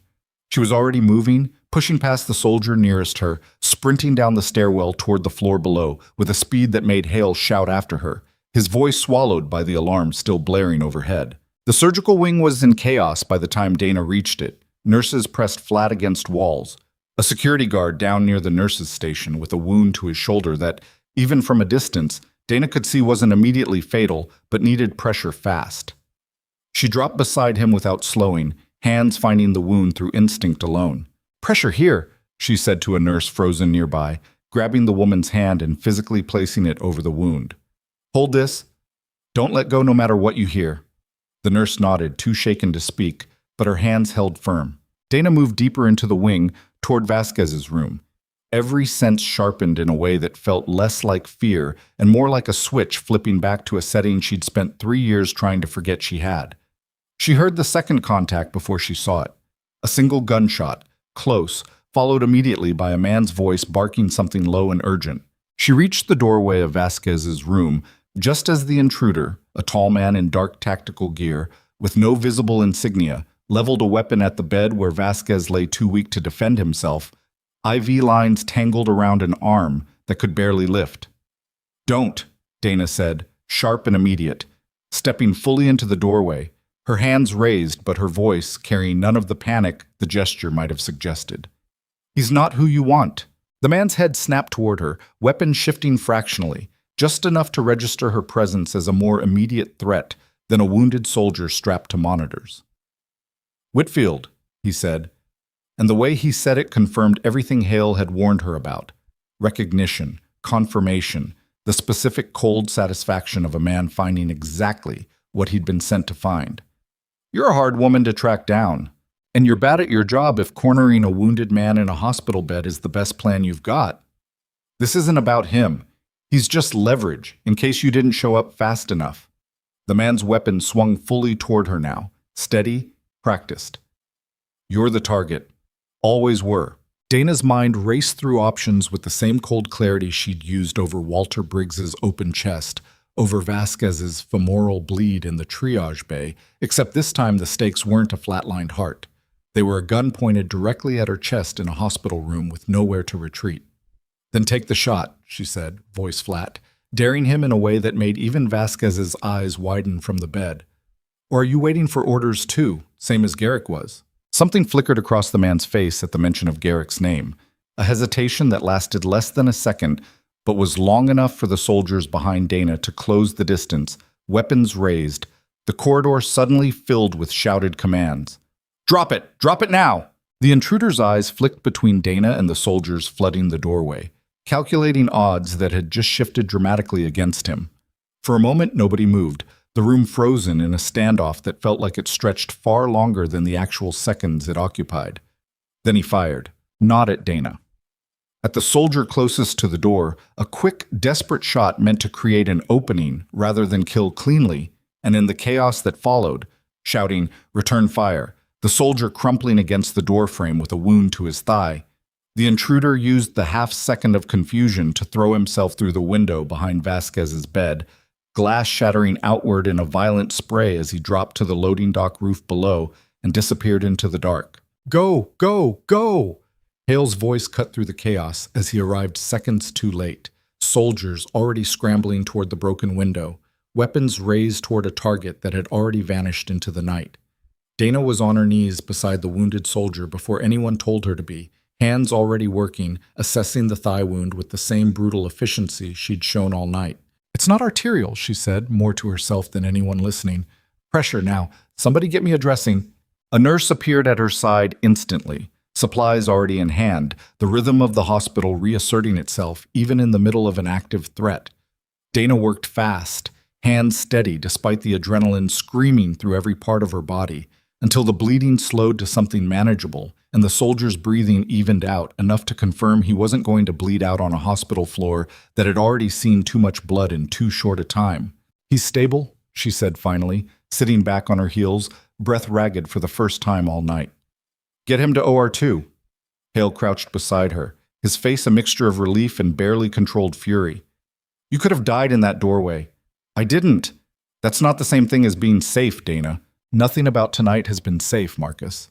She stood, legs unsteady for exactly 1 second before her body caught up and forced itself into composure. He confirmed it himself. "I'm the target. Vasquez was leverage, which means whoever sent him isn't going to stop just because this attempt failed." "No," Hale agreed grimly. "It means they'll come back smarter, better prepared, and next time they won't waste an opportunity standing in a doorway giving you a chance to talk." The aftermath stretched into the kind of procedural grind that always followed violence in a building this size. Statements taken, the wounded soldier wheeled into surgery, the broken window photographed and measured by 2 of Hale's men with the clinical detachment of people who'd documented worse. Dana sat through most of it on autopilot, answering questions in short, flat sentences, her body finally beginning to register the cost of running on adrenaline for the better part of 2 days. Iqbal caught her near the nurse's station around 5, a paper cup of coffee held out without comment. She took it without thanking him, and he didn't seem to expect her to. "You're different than I thought you were," he said quietly, watching her drink. "Not bad different. Just, I spent 3 years assuming you were quiet because you didn't have much to say. Turns out you were quiet because you had more to say than any of us could have handled. That's a generous way of putting it. I'm trying generosity. Most of the alternatives feel inadequate." He glanced toward the broken window down the hall, still being documented. "Is it over? Whatever this is?" "No." Dana didn't dress it up. "It's not close to over." He nodded slowly, absorbing that with the same steady professionalism he'd shown in the triage bay 2 nights earlier, and said nothing else, which she appreciated more than she had words for at 5 in the morning, with blood still drying under her fingernails. By dawn, the hospital looked like a building that had survived something, even to people who hadn't been told the full story. Broken glass swept into careful piles near Vasquez's room. A security perimeter doubled overnight, soldiers visible now instead of hidden, an open acknowledgement that whatever had happened couldn't be quietly contained anymore. Word had already started spreading among staff, distorted and half-true in the way these things always were, but the core of it, that someone had attacked the hospital, that it was connected to Dana, that the quiet floor nurse everyone had once overlooked was somehow at the center of all of it, had taken root regardless of how carefully Holt and Hale tried to manage the story. Holt found Dana in the staff lounge sometime around 6, sitting alone, staring at nothing in particular, the kind of stillness that came after a body had run too hot for too long and finally had to stop. "The board is going to want answers," Holt said, sitting across from her, exhaustion evident in every line of her face. "So is the press, eventually. A shooting inside a hospital doesn't stay quiet for long, no matter how many federal agents are standing in the lobby." "I know. Are you all right?" Dana considered the question longer than it probably warranted. "I don't know how to answer that honestly without it sounding worse than I mean it. Try anyway. I spent 3 years building a life where nobody needed me to be anything other than ordinary," Dana said slowly. "And in less than a week, I've reached into a man's chest cavity, run triage on 11 blast casualties, and stood in a doorway while someone pointed a gun at me and called it leverage. I don't know if I'm all right. I know I'm still standing, which feels like the only honest measure I have right now." Holt didn't have a response for that, not really, so she simply sat with her for a while, the silence between them less heavy than it might have been. Two women who'd both watched the careful structure of their professional lives crack open in the same handful of days.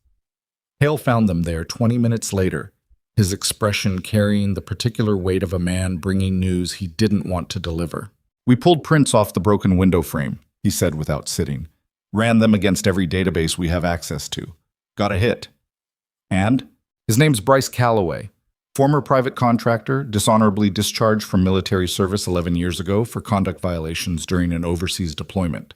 Since then, he's been linked, loosely, nothing prosecutable, to at least 3 private security firms with connections to exactly the kind of smuggling network you helped expose 3 years ago." Hale's jaw tightened. "He's not the architect either. He's muscle, the same way Garrick was a conduit. But finding him gives us a thread." Patiki Akastsatput said. "A thread to what?" "To whoever's actually running this. The person both Calloway and Garrick answer to. If we can find that person, we don't just stop the immediate threat to you. We shut down whatever's left of the network you helped dismantle 3 years ago." Hale finally sat, rubbing a hand over his face, the exhaustion of the night catching up to him visibly. "But it means staying exposed a little longer, Dana. It means being a target while we work the thread." "I already told you I'm not running." "I remember." A faint, tired flicker of something almost like respect crossed his face. "I just needed to hear you say it again, knowing what last night actually looked like up close." Holt spoke up from her chair, voice quieter than usual. "What happens to the rest of us while you work this thread? The patients on the surgical floor, the nurses who didn't sign up for any of this when they took a job at a community hospital." "We keep the security's presence in place," Hale said. "We keep this contained as best we can. I won't pretend that's a guarantee, Dr. Holt. It's the most honest answer I have, and I know it isn't enough." "It rarely is," Holt said, not unkindly, just tired in a way that made the observation land like simple fact rather than complaint.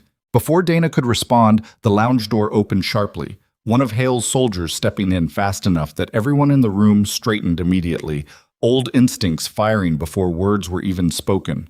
"Sir, we've got a development. Calloway's vehicle was just located 3 blocks from the hospital, parked, engine cold. No sign of him." "He's still in the area." "That's not the development, sir." The soldier's expression was grim in a way that made the room go cold before he finished the sentence. "We found a second vehicle registered to the same shell company. It's parked outside Dana Whitfield's residence." The silence that followed lasted exactly 2 seconds before Dana was on her feet, every soft, exhausted edge from the last hour gone instantly, replaced by the same cold, focused clarity that had carried her through every crisis of the last week. "They're not here for me anymore," she said, voice tight, already moving toward the door. "They're checking whether I have anyone else worth using as leverage." Hale was already up too, radio pressed to his mouth, barking coordinates and orders in the same breath. But Dana barely registered any of it, because the only thought running through her mind with absolute terrifying clarity was the name of the one person in Drayton who actually knew where she lived, who'd been to her apartment exactly twice in 3 years, who had no idea what kind of danger her quiet, careful friendship with a floor nurse had just put her in. "Priya." "She's on shift," Dana said suddenly, already moving toward the door. the realization landing with a different kind of relief, sharp and momentary. She picked up an early today. She told me yesterday before all of this started. She's not home. Confirm that, Hale snapped to the soldier still standing in the doorway. Now, I want eyes on her location before we move anyone. It took 90 seconds that felt considerably longer for the answer to come back. 90 seconds Dana spent pacing the narrow width of the lounge while Holt watched her with an expression caught somewhere between concern and the particular helplessness of a person who had no actual role to play in what was unfolding. Confirmed, sir. Nurse Priya Anand clocked in at Mercy General 40 minutes ago. She's on the pediatric floor, third shift change. The breath Dana let out came from somewhere deep, a release of tension she hadn't fully registered carrying until it left her. She's here. She's safe. For now, Hale said. But if they're scouting her apartment, that tells us something important. They've pulled records on you that go beyond surface level. Friends, contacts, people you've spent time with. That's not the kind of reconnaissance amateurs run. Whoever's directing Calloway has resources and patience neither of us has fully accounted for yet. Then we get to her before they do, Dana said. I need to see her. Now. Tell her what's happening before she walks home into something she has no context for. Hale considered that for a moment, then nodded once, sharp. 2 of my men go with you. No arguments this time. Dana didn't argue. The pediatric floor felt like a different building entirely, removed from the tension gripping the rest of the hospital, decorated in the kind of cheerful murals that hospitals use to soften a place nobody wanted their children to need. Priya was charting at the nurse's station when Dana found her, 2 soldiers trailing a respectful distance behind, close enough to react, far enough not to alarm an entire floor of parents and sick children. Donna. Priya's face shifted from surprise to confusion the moment she registered the soldiers. What's going on?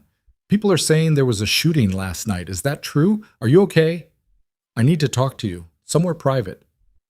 Priya's confusion deepened, but something in Dana's tone made her set down the chart without further questions. Following her into an empty supply room down the hall, the soldiers stationing themselves outside the door without being asked. Dana, you're scaring me. Good. You should be a little scared, because what I'm about to tell you is serious, and I need you to actually listen instead of just reacting. Dana took a breath, steadying herself, choosing words she'd never expected to have to say to anyone in this life she'd built.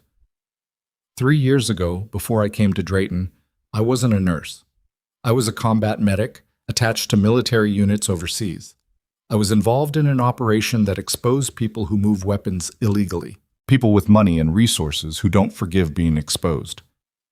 3 years later, they found out where I am. The explosion at the training annex, the shooting last night, all of it traces back to them trying to confirm my identity and eliminate the threat I represent to their operation. Priya stared at her, mouth slightly open, processing information that clearly didn't fit anywhere in the version of Dana she'd constructed over years of working alongside her. You're... what? You're telling me you're some kind of... I don't even know what word fits this. I'm telling you that the people hunting me pulled background information that included people close to me. You're one of the only people in this city I'd call a friend, Priya. That makes you a potential target, even if it's a small one, even if it's just leverage they're considering rather than something they've decided on. Dana's voice tightened with something that sounded almost like guilt. I should have told you sooner. I should have warned you the moment Marcus called me back into this. I didn't, because some selfish part of me wanted to keep pretending I could have a friend who didn't know any of it. Priya was quiet for a long moment, her professional instincts visibly fighting against the fear creeping into her expression. Are they going to come after me? I don't know. I won't lie to you and pretend I do. What I know is that 2 soldiers are going to be with you until this is resolved, whether you like it or not, and that you should not go home alone tonight under any circumstances. This is insane. 3 days ago, you were just the quiet nurse who never came to happy hour. I know how it sounds. It sounds like a movie, Dana. It sounds like something that doesn't happen to actual people I know. Priya's hands were trembling slightly now, the adrenaline of fear settling in belatedly. Are you safe? Actually safe, not the version you tell people to keep them calm. Dana hesitated, weighing honesty against the kind of reassurance that wouldn't survive contact with reality. I'm not safe. Not yet. But I'm not alone in this anymore, and neither are you. That's the best honest answer I have. Priya absorbed that, nodding slowly, some of the fear in her expression hardening into something steadier, more resolved. Okay, tell me what I need to do. Stay close to the soldiers. Don't go anywhere alone, not even to your car, not even to grab coffee. If anything feels wrong, anything, even something small, call me or call them immediately. Dana gripped her shoulder briefly, the closest thing to physical reassurance either of them had room for in that moment. I'm sorry I put you in this without warning. You didn't put me in this. Whoever's hunting you did. Priya's voice carried a flash of something fierce underneath the fear, a thread of loyalty that surprised even her. I'm not mad at you, Dana. I'm scared, but I'm not mad. Just be careful. Whatever you used to be, whatever you are now, be careful. By midday, Hale had assembled a fuller picture of the threat, laid out across the conference room table in the kind of grim, methodical detail that made the abstraction of danger feel suddenly very concrete. Bryce Calloway's known associates, the shell company tied to the vehicle outside Priya's apartment, a web of financial transactions that traced back eventually to an offshore account linked to a name that meant nothing to Dana, but visibly tightened something in Hale's jaw the moment it appeared on the screen. Victor Ashworth, Hale said, tapping the name on the tablet. Former defense contractor, lost his federal contracts 8 years ago after allegations of selling decommissioned military equipment to unauthorized buyers. Nothing ever stuck in court. He had good lawyers and better friends. The operation you helped expose 3 years ago was, as far as we can piece together, one of his. You're telling me the man behind all of this got away with the same kind of crime once already? I'm telling you he spent 3 years rebuilding quietly, using exactly the kind of patience that makes men like him dangerous. He doesn't rush. He doesn't panic. He plans methodically and absorbs setbacks as the cost of doing business. Hale's expression was hard. Calloway and Garrick weren't hired for brute force alone. They were hired because they could move unnoticed long enough to confirm a target before Ashworth committed real resources to eliminating it. And now he's confirmed it.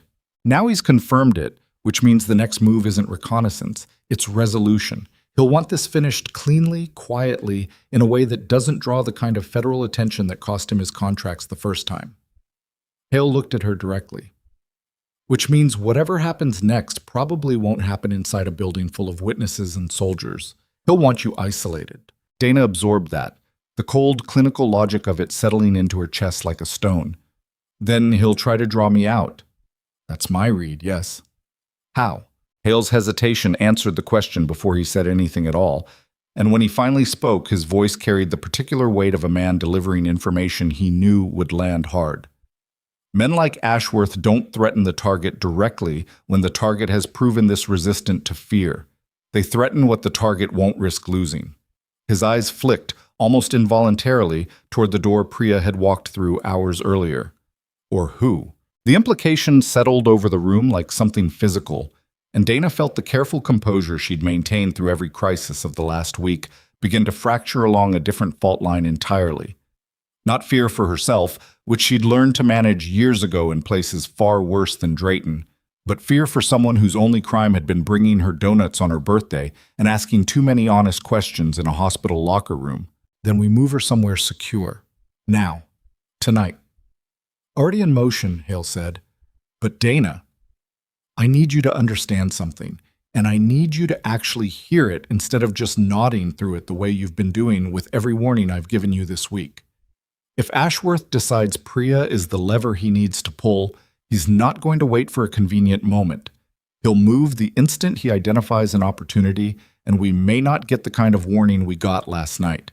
A soldier appeared in the doorway, slightly out of breath, his expression carrying the kind of urgency that needed no introduction. Sir, Anand's escort reports a problem. She asked to step out for fresh air on the rear staff terrace, said she was feeling sick. They went with her, standard protocol. But a second car pulled up to the loading entrance below at the same time, no plates visible, gone before anyone could clear it for a look. Is she accounted for? Hale's voice had gone hard and fast. She's back inside now, sir. Shaken but fine. The car didn't approach directly, it just sat there, long enough to be seen, then left. Another demonstration, Dana said quietly, the realization settling cold and certain in her chest. They're not done circling. They're letting us know they can get close to her anytime they decide to stop watching and start acting. Hale's jaw was tight enough that a muscle visibly worked along it. Move her to the secure floor with you, tonight. No terraces, no fresh air breaks, no exceptions, regardless of what she requests. Dana's phone buzzed before she could respond, the sound cutting through the tension of the room like a blade. She pulled it out, expecting another unknown number, another message designed to terrify rather than inform. It wasn't an unknown number, it was Priya. She answered immediately, already standing, already moving. "Priya, what's wrong?" The voice that answered wasn't Priya's.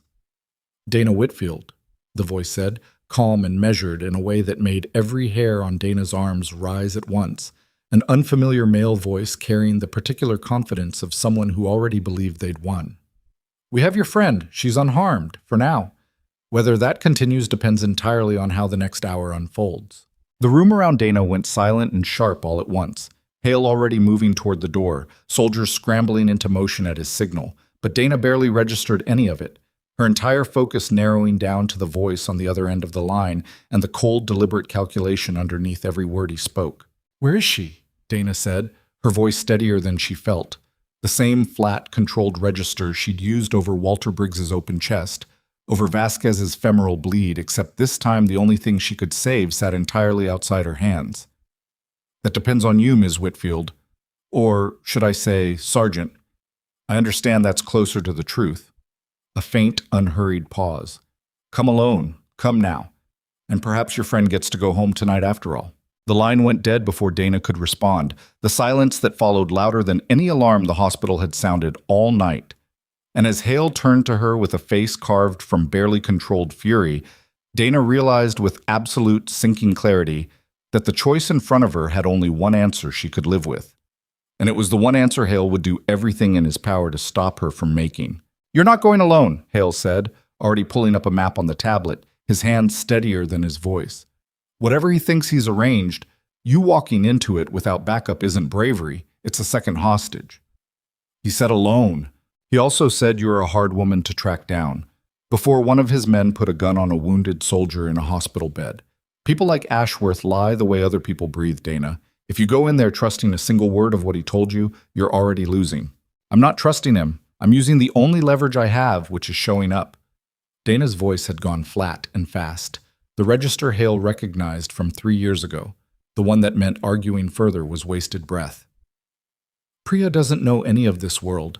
She doesn't know how to survive what's about to happen to her if I don't walk through that door looking exactly like what he's expecting.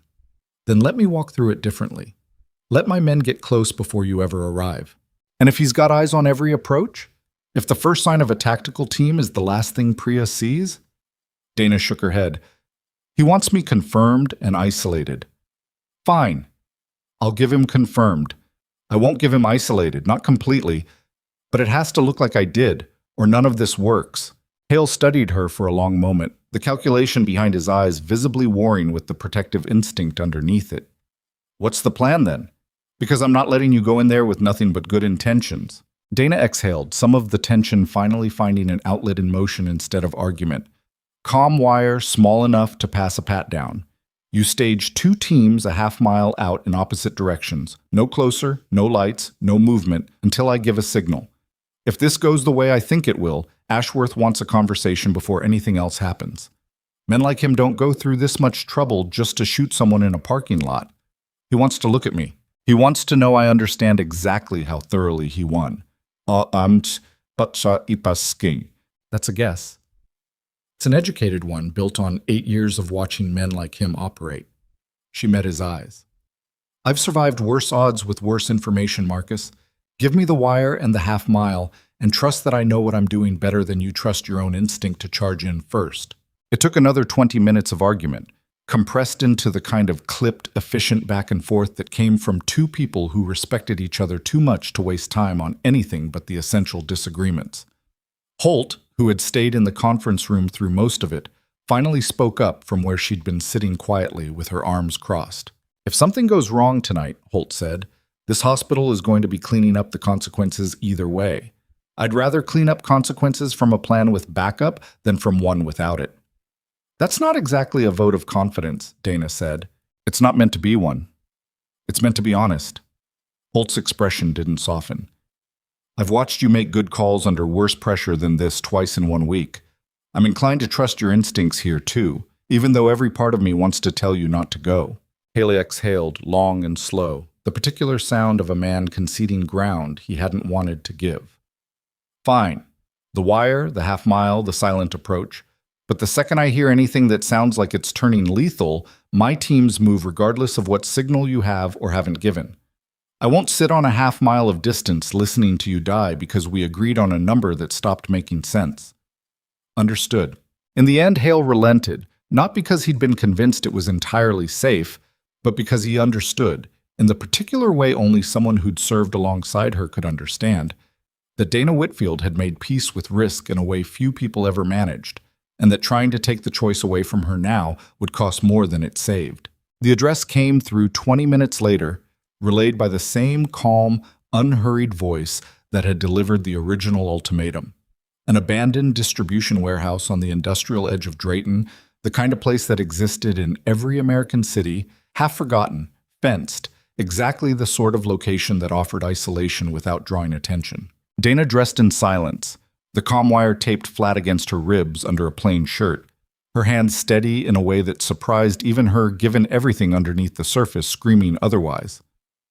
Last chance to change your mind, Hale said, standing in the hospital's loading dock as she prepared to leave, two unmarked vehicles idling nearby with his teams already loaded and waiting for the order to move into position. I changed my mind about a lot of things this week, Dana said. Not this one. The warehouse sat alone at the end of a cracked access road, sodium lights flickering at irregular intervals along a chain-link perimeter that had clearly been cut and resealed in at least 2 places. Dana parked the borrowed sedan exactly where the voice on the phone had instructed, hands visible on the wheel for a long moment before she stepped out into the cold night air. Every old instinct in her body cataloging exits, sightlines, distances, the architecture of a trap she was walking into with her eyes open. A man emerged from his warehouse's side entrance before she'd taken 10 steps, tall, unhurried, dressed in the same kind of nondescript dark clothing the intruder from the hospital had worn. He patted her down with brisk efficiency, found nothing. The wire had been placed with exactly the kind of care that came from years of knowing how these searches worked, and gestured her forward without a word. Inside, the warehouse was mostly empty. Stacked pallets pushed to the edges of a cavernous space lit by a handful of work lights strung along exposed beams. Priya sat in a metal folding chair near the center, hands bound loosely in front of her, her face pale, but her eyes sharp with the particular fury of someone more angry than frightened. "Dana," Priya said, voice tight, "I told them you wouldn't actually—" "Quiet," the man beside Priya said, not unkindly, just bored, the tone of someone who'd done this enough times that the theater of it no longer interested him. A second man stepped out from behind a row of pallets, older, gray at the temples, dressed in a suit that fit too well for a warehouse on the industrial edge of a mid-sized city. Victor Ashworth carried himself the way men did when they'd spent decades being the most dangerous person in every room they entered, an ease that had nothing to do with physical threat and everything to do with absolute confidence in his own control of the situation. "Sergeant Whitfield," Ashworth said, his voice carrying the same calm, measured quality from the phone call, somehow more unsettling in person. "You came. I confess I wasn't entirely certain you would. You took my friend. What did you expect?" "I expected exactly this. A demonstration of character, which, in my experience, is the single most useful piece of information a man can gather about an opponent before deciding how to proceed against them." Ashworth gestured toward a second folding chair a few feet from Priya's. "Please, sit. We have a great deal to discuss." "I'm not sitting until she's released. She'll be released when this conversation concludes to my satisfaction, not before." His tone remained perfectly pleasant, the kind of pleasantness that made the threat underneath it considerably more frightening than open hostility would have been. "I find that urgency rarely improves outcomes, Sergeant. We'll proceed at my pace." Dana didn't sit, but she also didn't push the point, calculating instead how long she could stretch this conversation while Hale's teams closed the half-mile she'd asked them to hold. "Then talk. You went to a lot of trouble to get me here. I assume you have something specific you want." "I want what I've wanted for 3 years. Confirmation, closure, and an appropriate accounting for what your operation cost me." Ashworth's expression didn't change, but something underneath his voice tightened. "Do you know what it's like, Sergeant, to build something over decades, carefully, methodically, and watch it collapse in a single night because of one medic embedded with a unit that should never have found what they found? Do you have any concept of the resources I lost? The contacts? The reputation that took me 30 years to construct? I know what it's like to watch soldiers bleed out because of weapons your network sold to people who use them against the men I was trying to keep alive. So forgive me if my sympathy for your collapsed empire is somewhat limited. Sympathy was never what I was after." Ashworth's gaze flicked briefly to one of his men, a small, almost imperceptible gesture that Dana clocked anyway, old habits cataloging every movement in the room without conscious effort. "I'm simply trying to understand the woman who's cost me 3 years of careful, expensive cleanup. You don't strike me as an ideologue. I've read what little file exists on you. Working class background, unremarkable academic record before the military, no political affiliations worth noting. So tell me, why did exposing my operation matter enough to you to spend 3 years running for it afterward?" "Because 11 of the soldiers I treated that month had wounds from weapons that should never have made it across that border. Because I held a 19-year-old's hand while he died from a round fired out of a rifle your network sold to people who had no business owning it." Dana's voice didn't rise, but something underneath it hardened. The particular flatness of a person reciting facts she'd carried for years without ever saying them out loud to the man responsible. "You can frame this as business all you want, Victor. I watched what your business actually cost, up close, with my hands inside the wounds it caused." "Boss!" Something flickered across Ashworth's face, the first genuine crack in his composure since he'd appeared. "You have no idea what you actually exposed, do you? You think this was simple. Weapons moving through unauthorized channels, a tidy story for whatever debrief they gave you afterward. Enlighten me then." Ashworth studied her for a long moment, and Dana felt the particular danger of a man deciding how much truth would serve his purposes better than silence. "The operation you helped expose wasn't simply about profit, Sergeant. It involved individuals considerably higher up the chain than a disgraced contractor running logistics from the shadows. Men whose names you would recognize from news broadcasts, whose continued comfort depends entirely on certain operations remaining permanently buried." He let that settle before continuing. "I am, in many ways, the smallest problem you created 3 years ago. The people above me have spent considerably more resources than I have trying to ensure this particular thread stays cut." The warehouse felt colder suddenly, the implication landing with a weight Dana hadn't anticipated. "You're telling me this goes higher than you?" "I'm telling you that eliminating you was never simply personal revenge, however satisfying I might find it. It was, and remains, a matter of protecting interests considerably larger than my own grievances." Ashworth's voice had lost its earlier pleasantness, settling into something colder, more clinical. "Which is why, Sergeant, I'm going to offer you a choice you didn't expect to be on the table tonight. I'm listening. Disappear. Permanently, completely, with resources I'm prepared to provide that would make your previous 3 years of quiet obscurity look like amateur hour. New identity, funded relocation anywhere in the world you choose, and my personal assurance that neither I nor anyone connected to this operation will ever pursue you again." He paused, letting the offer settle. "In exchange, you tell no one what you've just heard. You vanish, and this entire matter resolves itself without further violence on either side."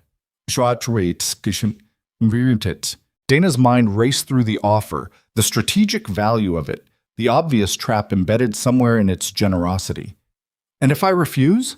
Then I'm afraid the calculus changes considerably, and not in a direction either of us would find pleasant." His eyes flicked toward Priya, the implication unmistakable, deliberate, exactly the kind of leverage he'd assembled her here to demonstrate.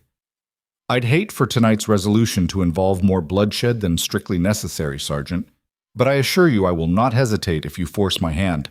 Through the comm wire taped against her ribs, Dana knew Hale was hearing every word of this exchange, every threat, every offer, the careful architecture of a man who believed he held every advantage in the room. She also knew, with the particular clarity that came from years of operating under exactly this kind of pressure, that the offer Ashworth had just made wasn't actually an offer at all. Men who controlled networks this large didn't release liabilities back into the world with new identities and good wishes. The moment she agreed, the moment she walked out believing she'd negotiated her way to freedom, the actual plan would unfold in whatever quiet, permanent way men like Ashworth preferred to handle loose ends. "You're not actually offering me a way out," Dana said slowly. "You're offering me a story to believe long enough to lower my guard." Ashworth's expression flickered, the smallest fracture in his composure, confirmation enough without him saying a word. "I thought as much." Dana's voice hardened. "Here's what I know, Victor. You didn't come here alone, and you didn't come here without contingencies. But you also didn't come here expecting the kind of pressure that's currently closing in around this warehouse from two directions. Because you've spent 3 years assuming I was still the quiet, unprepared target, you'd built me up to be in your head." For the first time since the conversation began, genuine uncertainty crossed Ashworth's face. "What are you talking about?" The sound of vehicles, distant but unmistakable, reached the warehouse a half-second before Ashworth's expression fully registered what was happening. The low growl of engines closing fast. No sirens, no warning lights. Exactly the kind of approach designed to arrive before anyone inside could organize a meaningful response. "You wired yourself," Ashworth said, understanding dawning with visible, furious clarity. "I came in here knowing exactly what kind of man builds an offer like the one you just made," Dana said, already moving, putting distance between herself and Ashworth's nearest guard, while the warehouse around them erupted into sudden, controlled chaos. "Predictable patience, Victor. You said it yourself. I just used it against you." The two men guarding Priya reacted first, one lunging toward the folding chair to use her as a more immediate shield, the other drawing a weapon toward Dana with the kind of speed that suggested rehearsed contingency rather than panic. Dana was already moving toward Priya, putting her own body between the threat and the chair. Years of muscle memory firing in sequence faster than conscious thought could keep pace with. "Stay down!" she snapped at Priya, who didn't need to be told twice, dropping low in the chair as Dana wrenched it sideways, using the metal frame as both cover and leverage against the guard now scrambling to reposition. The first breach came through the warehouse's main entrance. Hale's team moving with the same disciplined economy they'd shown at the hospital, weapons up, voices sharp and controlled despite the violence unfolding around them. "Federal agents! Hands visible now!" Gunfire erupted from somewhere near the loading bay, the second entrance Dana hadn't accounted for, Ashworth's remaining security responding to the breach with the kind of practiced aggression that suggested they'd rehearsed exactly this contingency. Dana dragged Priya's chair behind a stack of pallets, fingers working fast at the rope binding her wrists. "Stay here. Don't move until someone tells you it's clear." "Where are you going?" "To make sure Ashworth doesn't disappear into whatever exit he's already planning." She was moving before Priya could argue further, weaving through the chaos with the particular calm of someone who'd survived considerably worse, eyes scanning for Ashworth's gray-templed figure through the smoke and shouting now filling the warehouse. Near the loading bay, one of Hale's soldiers went down hard, a round catching him low in the side, the impact spinning him into a stack of crates with enough force that the breath left him in a single audible grunt. Dana changed direction without thinking, dropping beside him as two of his teammates returned fire to cover the position. "Where?" she said, hands already moving, cutting through tactical webbing to find the entry point. "Side, just above the hip," he managed, voice tight with pain but coherent, a good sign in itself. "Hurts like hell, but I can still feel my legs." "That's good. That's very good." Her hands found the wound, packing it fast with whatever gauze she had on her, applying pressure with the same brutal efficiency she'd shown twice already that week. "No exit wound that I can find, which means it's still in there, which is better than you'd think right now. You're not bleeding out, you're just in a lot of pain. Stay with me." "Ma'am, you should get to cover." "I will. After this holds." She tied the dressing tight, checked his pulse at the wrist, found it fast but steady. "Pressure on it yourself now, both hands, hard as you can stand. I need to move." He nodded, teeth gritted, hands clamping down exactly where hers had been. And Dana was up and moving again before the next exchange of gunfire had fully died down, the soldier's labored breathing fading behind her as she pushed deeper into the warehouse. She found Ashworth near a side door, moving fast despite his age, two guards forming a loose barrier behind him as he retreated toward what was clearly a planned exit route. Going somewhere, Victor? Ashworth turned, weapon already drawn, his earlier composure entirely gone, replaced by the cornered fury of a man watching decades of careful planning collapse in real time. You don't understand what you're doing. The people above me will simply continue this without me. You've solved nothing tonight, Sergeant. You've only removed the most replaceable piece of a much larger machine. Maybe. Dana's voice stayed level, despite the weapon pointed at her chest, the same flat calm she'd carried through every crisis of the last week. But I've also got a federal investigation that now has your network's financial trail, your contractors, your operational footprint, and your personal confession about who you answer to, recorded in real time through a wire you didn't think to check twice. That's not nothing, Victor. That's the beginning of considerably more than you ever intended to give up tonight. The realization hit him visibly. The wire he'd somehow assumed was a single point of vulnerability rather than the actual architecture of his unraveling. His weapon hand trembled, the fury and panic warring visibly across features that had spent 30 years cultivating absolute control.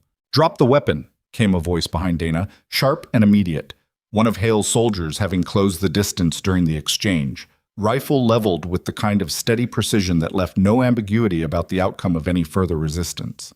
For a long moment, Ashworth didn't move, the calculation behind his eyes weighing options that had narrowed to almost nothing.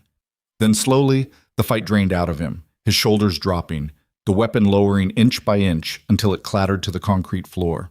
"This isn't over," he said quietly, as soldiers moved in to restrain him, his voice carrying none of the earlier confidence, just the bitter resignation of a man finally understanding how completely he'd misjudged his target.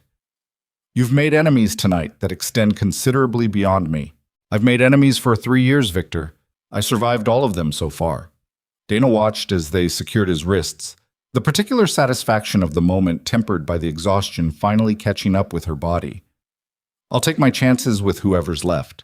The warehouse, in the aftermath, looked like a crime scene because it was one. Evidence teams photographing weapons caches. Hale's men had discovered in a back room financial documents seized from a laptop Ashworth had clearly intended to destroy if given even a few more minutes. The careful architecture of a smuggling operation laid bare under harsh forensic lighting that stripped away whatever menace the place had carried an hour earlier. Priya sat wrapped in a blanket near the entrance, color slowly returning to her face as a paramedic checked her over, finding nothing worse than rope burns on her wrists and the lingering shock of an experience she'd never anticipated when she'd clocked in for an ordinary shift at Mercy General. "You came," she said quietly, when Dana finally sat beside her, both of them watching soldiers load Ashworth into a transport vehicle a short distance away. "I genuinely thought you might not. Not because I doubted you'd want to, because I assumed someone smarter than you would have stopped you." Someone tried. Dana managed a tired, genuine smile, the first real one in days. "I'm difficult to stop once I've decided something." Clearly. Priya studied her for a long moment, something easing in her expression that hadn't been there since the warehouse door first opened. "Is it over?" "Actually over, not the version you tell people to keep them calm." Dana considered the question carefully, watching the activity around them. The methodical dismantling of an operation that had haunted her for 3 years finally giving way to something that looked, for the first time, like genuine resolution. Ashworth's caught. His network's financial trail is exposed. The thread leading higher up is something Hale's people will spend months unraveling, but the immediate threat, the part that was hunting me specifically, that's done. That's not quite the same as everything being over. "No," Dana admitted, "it's not. But it's the part I needed to survive tonight, and I did. The rest is somebody else's job now." Priya pulled the blanket tighter around her shoulders, studying Dana with an expression that had shifted, somewhere in the last hour, from fear into something steadier. "For what it's worth, I'm glad I know now. The real version of you, I mean. Not the quiet nurse who never talks about herself. I think I would have liked knowing this version a lot sooner, even with everything that came with it tonight. Even the part where it got you tied to a chair in a warehouse? Even that part." Priya managed a small, exhausted laugh. "Mostly because I get to tell people I survived a hostage situation and helped take down an international weapons smuggler, and nobody's ever going to believe me, and that's somehow the funniest part of all of this." Dana laughed too, the sound surprising her, the first genuine release of tension she'd allowed herself in days. Hale approached as the last transport vehicle pulled away, his expression carrying the particular exhaustion of a man who'd spent the night managing risk he hadn't fully controlled and was only now allowing himself to feel the relief of having survived it. The wire worked better than I expected. We've got enough on tape to extend this investigation considerably further than just Ashworth. I told you he'd talk if given enough rope. You also nearly got yourself shot doing it. Nearly is the operative word, Marcus. She allowed herself a small, exhausted laugh, the tension of the last week finally finding somewhere to release. I'm getting better at the nearly part. 3 years of practice helps. Hale studied her for a long moment, something shifting in his expression that hadn't quite been there before. Not just professional respect, but something closer to genuine reckoning with who she'd become, and who she'd always, underneath the quiet floor nurse persona, continued to be. Mercy General is going to want answers. The board, the press, eventually, probably people considerably higher up the chain than a local hospital board. Your name isn't staying quiet after tonight, Dana. Not after a hospital shooting and a warehouse raid in the same week. I know. Are you ready for that? Dana looked towards the warehouse, toward Priya wrapped in her blanket, toward the soldiers documenting evidence that would, in the coming weeks, expose exactly how deep Ashworth's operation had reached before it finally collapsed. She thought about Walter Briggs walking out of the hospital with his wife, about Vasquez recovering 1 floor away from where she'd nearly died defending him a second time, about 3 years of careful, deliberate invisibility that had finally, irreversibly cracked open. I don't think I have a choice anymore, she said quietly. But for the first time in 3 years, I don't think I mind that as much as I expected to. The story broke 2 days later, slower than Dana expected, given how quickly hospital gossip usually traveled, but inevitable once federal investigators began coordinating with local press about the dismantled weapons network and the warehouse raid that had ended it. The coverage focused initially on Ashworth, on the scope of his operation, on the financial trail that had already implicated 3 additional contractors and was, according to unnamed sources, expanding by the day. Dana's name appeared only briefly in the initial reports, described vaguely as a hospital employee with a previously classified military background who had assisted federal investigators in the operation's takedown. It wasn't the full truth, but it was enough truth to make her quiet, careful anonymity in Drayton functionally impossible going forward. Mercer found her in the hallway outside Walter Briggs's old room, now occupied by a different patient, the space carrying none of the weight it had held a week earlier. The board wants to meet with you, he said. Formally. I think they're trying to figure out whether to fire you or build you a statue, and I genuinely don't know which way it's going to land. Neither do I. For what it's worth, Mercer continued, something almost sheepish crossing his face, I told them you should keep your job. I told them the hospital would be lucky to have someone with your training on staff permanently, assuming you wanted to stay after everything that's happened. Dana studied him for a long moment, surprised by the genuine weight behind the offer. That's a considerable change from a week ago, Leonard. A lot changed in a week. He met her eyes, something steadier in his expression than she'd seen from him before. I was wrong about you. I'd rather say that plainly than dress it up in something easier to swallow. I appreciate that. More than I probably let on. He nodded, the conversation settling into something that wasn't quite friendship, but had moved considerably past the antagonism of a week earlier, and left her standing alone in a hallway that had witnessed more upheaval in 7 days than most hospitals saw in a decade. Holt found her shortly after, a thick folder under one arm, the particular weariness of administrative paperwork visible in every line of her posture. The board meets Thursday. I'd recommend you prepare something, though I genuinely don't know what preparation looks like for a conversation this unprecedented. What's your recommendation going to be? Holt considered the question with the same careful precision she brought to every medical decision Dana had watched her make over the past week. That this hospital just survived an attack because one employee had the training and the willingness to act when 3 trained surgeons hesitated. That the same employee then helped dismantle a criminal network that had already cost this community more than most people realize, given how close that explosion came to claiming far more lives than it did. She paused. My recommendation is that we'd be fools to lose you over a technicality about unauthorized procedure. especially now that the entire hospital staff has watched exactly what that technicality looked like in practice. And if the board disagrees, then I'll fight it harder than they expect, Holt said simply. You earned that much, at minimum. Why does it matter to you this much, Renata?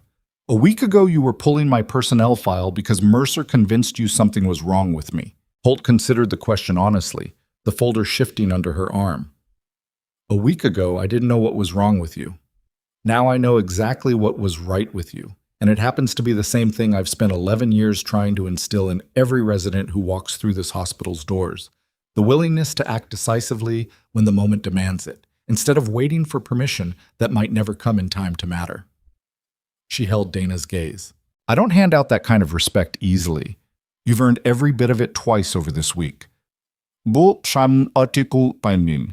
evening, alone in her apartment for the first time in days, Dana sat by the window with a cup of tea she wasn't drinking, watching the ordinary rhythm of her street continue below. Neighbors, walking dogs, a couple arguing softly on a nearby porch, the particular unremarkable texture of a life she'd built brick by careful brick and watched crack open in less than a week. Her phone buzzed. Hale, Ashworth's lawyers are already maneuvering, he said without preamble, trying to negotiate a deal that protects whoever's above him in exchange for limiting his own exposure.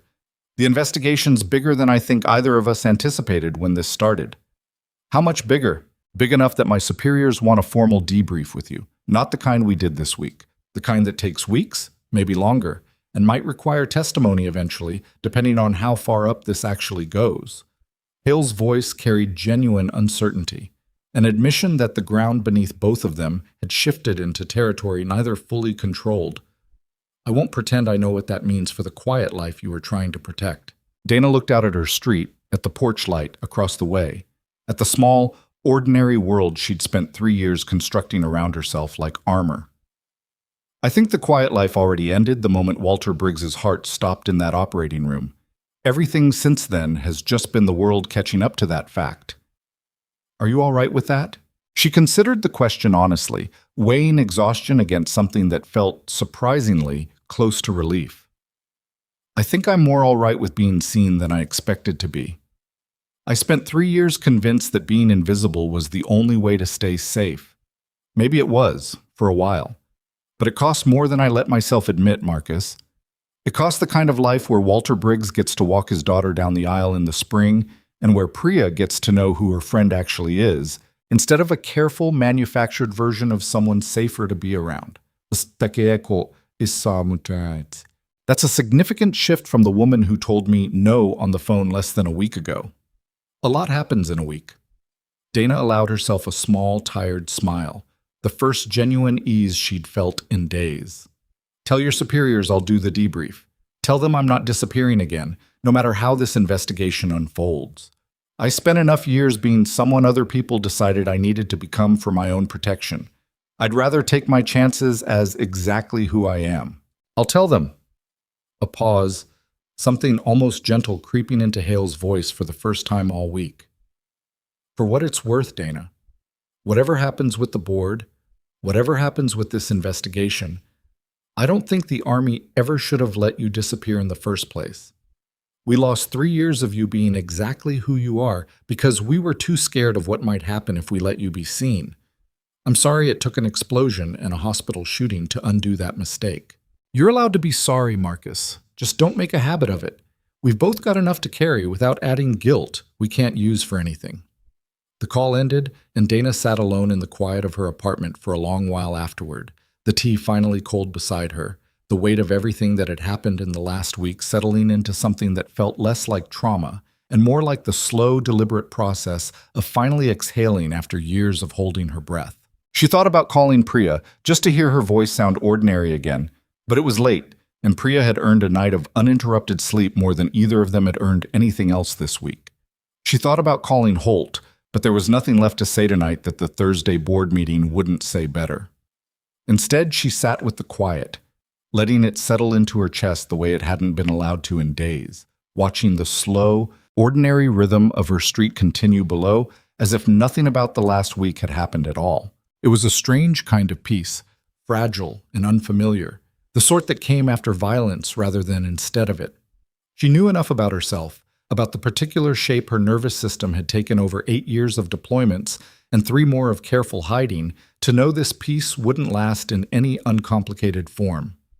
There would be nightmares tonight, probably, the kind that came after every operation that had gone sideways before it resolved. There would be the board meeting Thursday, the federal debrief Hale had warned her about, the slow unraveling of a network that reached considerably higher than one disgraced contractor with a warehouse and a grudge. But for tonight at least, she let herself sit in the ordinary stillness of her own apartment, tea gone cold, body finally permitted to feel the exhaustion it had been out running for days.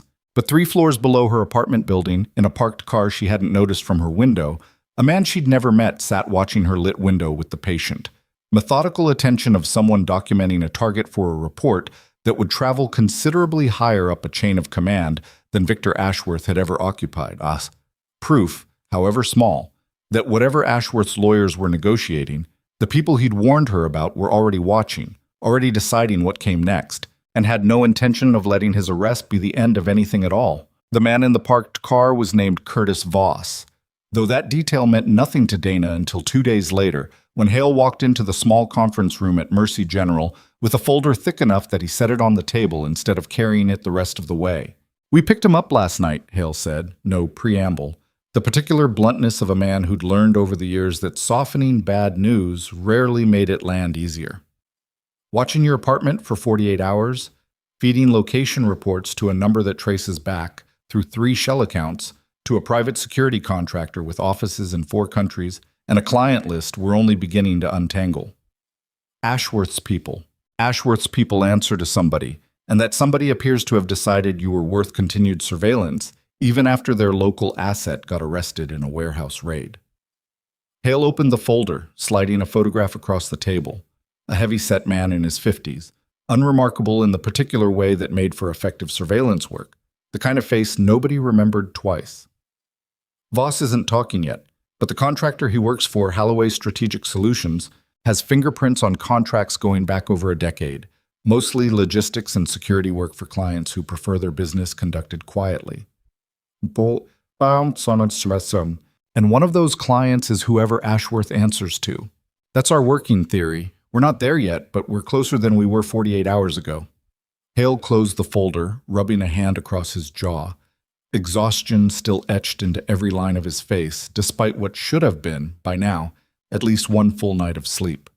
"I won't lie to you, Dana. This is bigger than a disgraced contractor with a grudge. Ashworth was telling the truth about that much, even while he was lying about everything else." Dana absorbed that, the cold clarity of it settling somewhere familiar in her chest, the particular weight of knowing a fight wasn't actually finished just because the most visible part of it had ended. "Then we keep pulling the thread." "We keep pulling the thread," Hale agreed. "But Dana, I need you to hear something else, and I need you to actually sit with it, instead of moving straight to the next problem the way you've done every single time something's gotten heavy this week." "I'm listening." "You're not doing this alone anymore. Not the surveillance, not the investigation, not whatever comes out of the board meeting this afternoon. I know 3 years of disappearing taught you to handle everything by yourself, because trusting anyone else felt like a liability. That's over now. You've got me, you've got a federal task force that's about to have considerably more resources thrown at this case than it did a week ago. And from what I've watched this week, you've got an entire hospital that would walk through fire for you if you asked them to." Hale's voice had gone quieter, steadier. "Let people help you carry this. You don't have to prove you can do it alone every single time." Dana didn't answer immediately, the observation landing somewhere she hadn't expected it to, somewhere underneath the careful composure she'd maintained through every crisis of the past week. "I don't know how to do that yet. Not completely. Nobody expects completely, just enough to notice when somebody's standing next to you instead of behind a closed door." Iqbal knocked on the open conference room door a few minutes later, 2 coffees in hand, setting one in front of Dana without being asked. "I heard the board meetings this afternoon. Figured you could use the caffeine more than the suspense. Word travels fast in this building. It always has. You just weren't paying attention to it before, because you spent 3 years making sure nobody had reason to talk about you." Iqbal settled into the chair across from her, his expression carrying the same steady, careful curiosity he'd shown her in the days right after the explosion.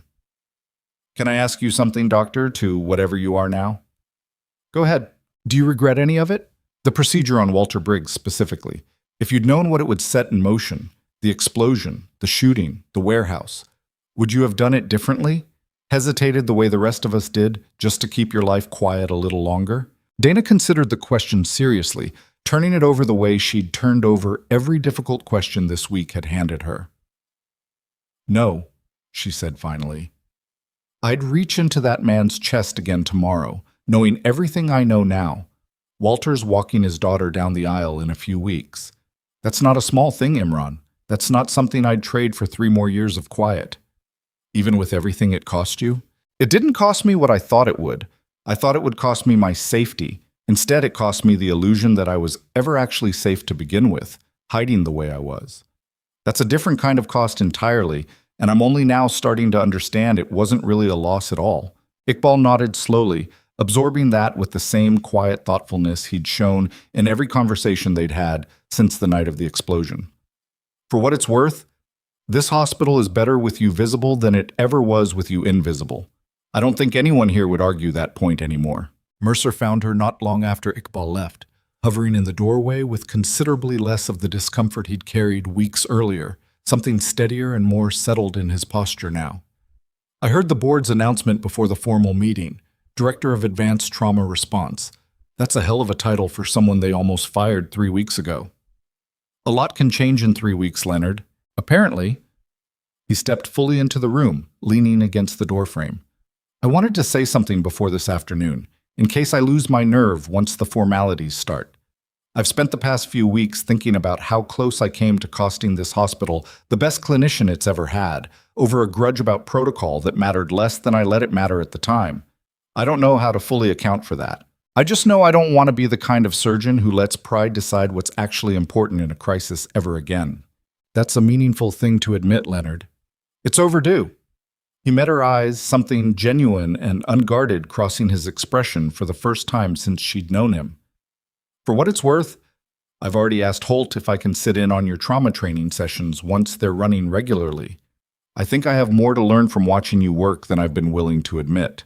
Dana studied him for a long moment, surprised by the sincerity of it, the particular vulnerability of a man who'd spent years cultivating an image of unshakable competence, finally admitting he had more to learn. I'd welcome that, Leonard, genuinely. He nodded, something easing in his shoulders, and left her alone in the conference room with the quiet hum of the building around her, the particular stillness that came before a moment she'd spent 3 years convinced she never wanted to face, being seen, fully, by the people whose opinions had once felt like the most dangerous thing in her careful, quiet world. The board meeting that afternoon felt, in some ways, like the strangest moment of the entire week. Not because of danger or violence, but because of the particular surrealism of sitting in a conference room with 7 hospital administrators discussing her employment status as though the events of the past 7 days could be reduced to a personnel matter requiring formal review. Dr. Eleanor Whitlow, chair of the hospital board, presided over the meeting with the careful neutrality of someone who'd clearly rehearsed exactly how much warmth versus formality the situation required. Ms. Whitfield, the board has reviewed the incident reports, the federal briefing materials Colonel Hale's office provided, and the recommendations submitted by Dr. Holt and Dr. Mercer. A pause, the kind that preceded either very good or very bad news. We've also reviewed considerable media coverage that has, frankly, made this decision somewhat more complicated than it might have been a week ago. I understand. Do you? Whitlow's expression softened slightly. Ms. Whitfield, you performed an unauthorized invasive procedure that violated nearly every protocol this hospital maintains. You also saved a man's life when 3 trained surgeons hesitated. You ran triage during a mass-casualty event with skill that, according to multiple physician statements, exceeded standard nursing scope by a considerable margin. You then became the center of a federal investigation that resulted in an active shooter situation inside this building and, subsequently, the dismantling of an international weapons smuggling operation. She set down the paper in front of her.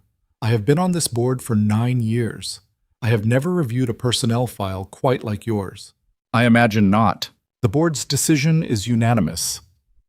Whitlow's voice carried genuine warmth now, the formality finally cracking into something more human. We're not just retaining you, Ms. Whitfield.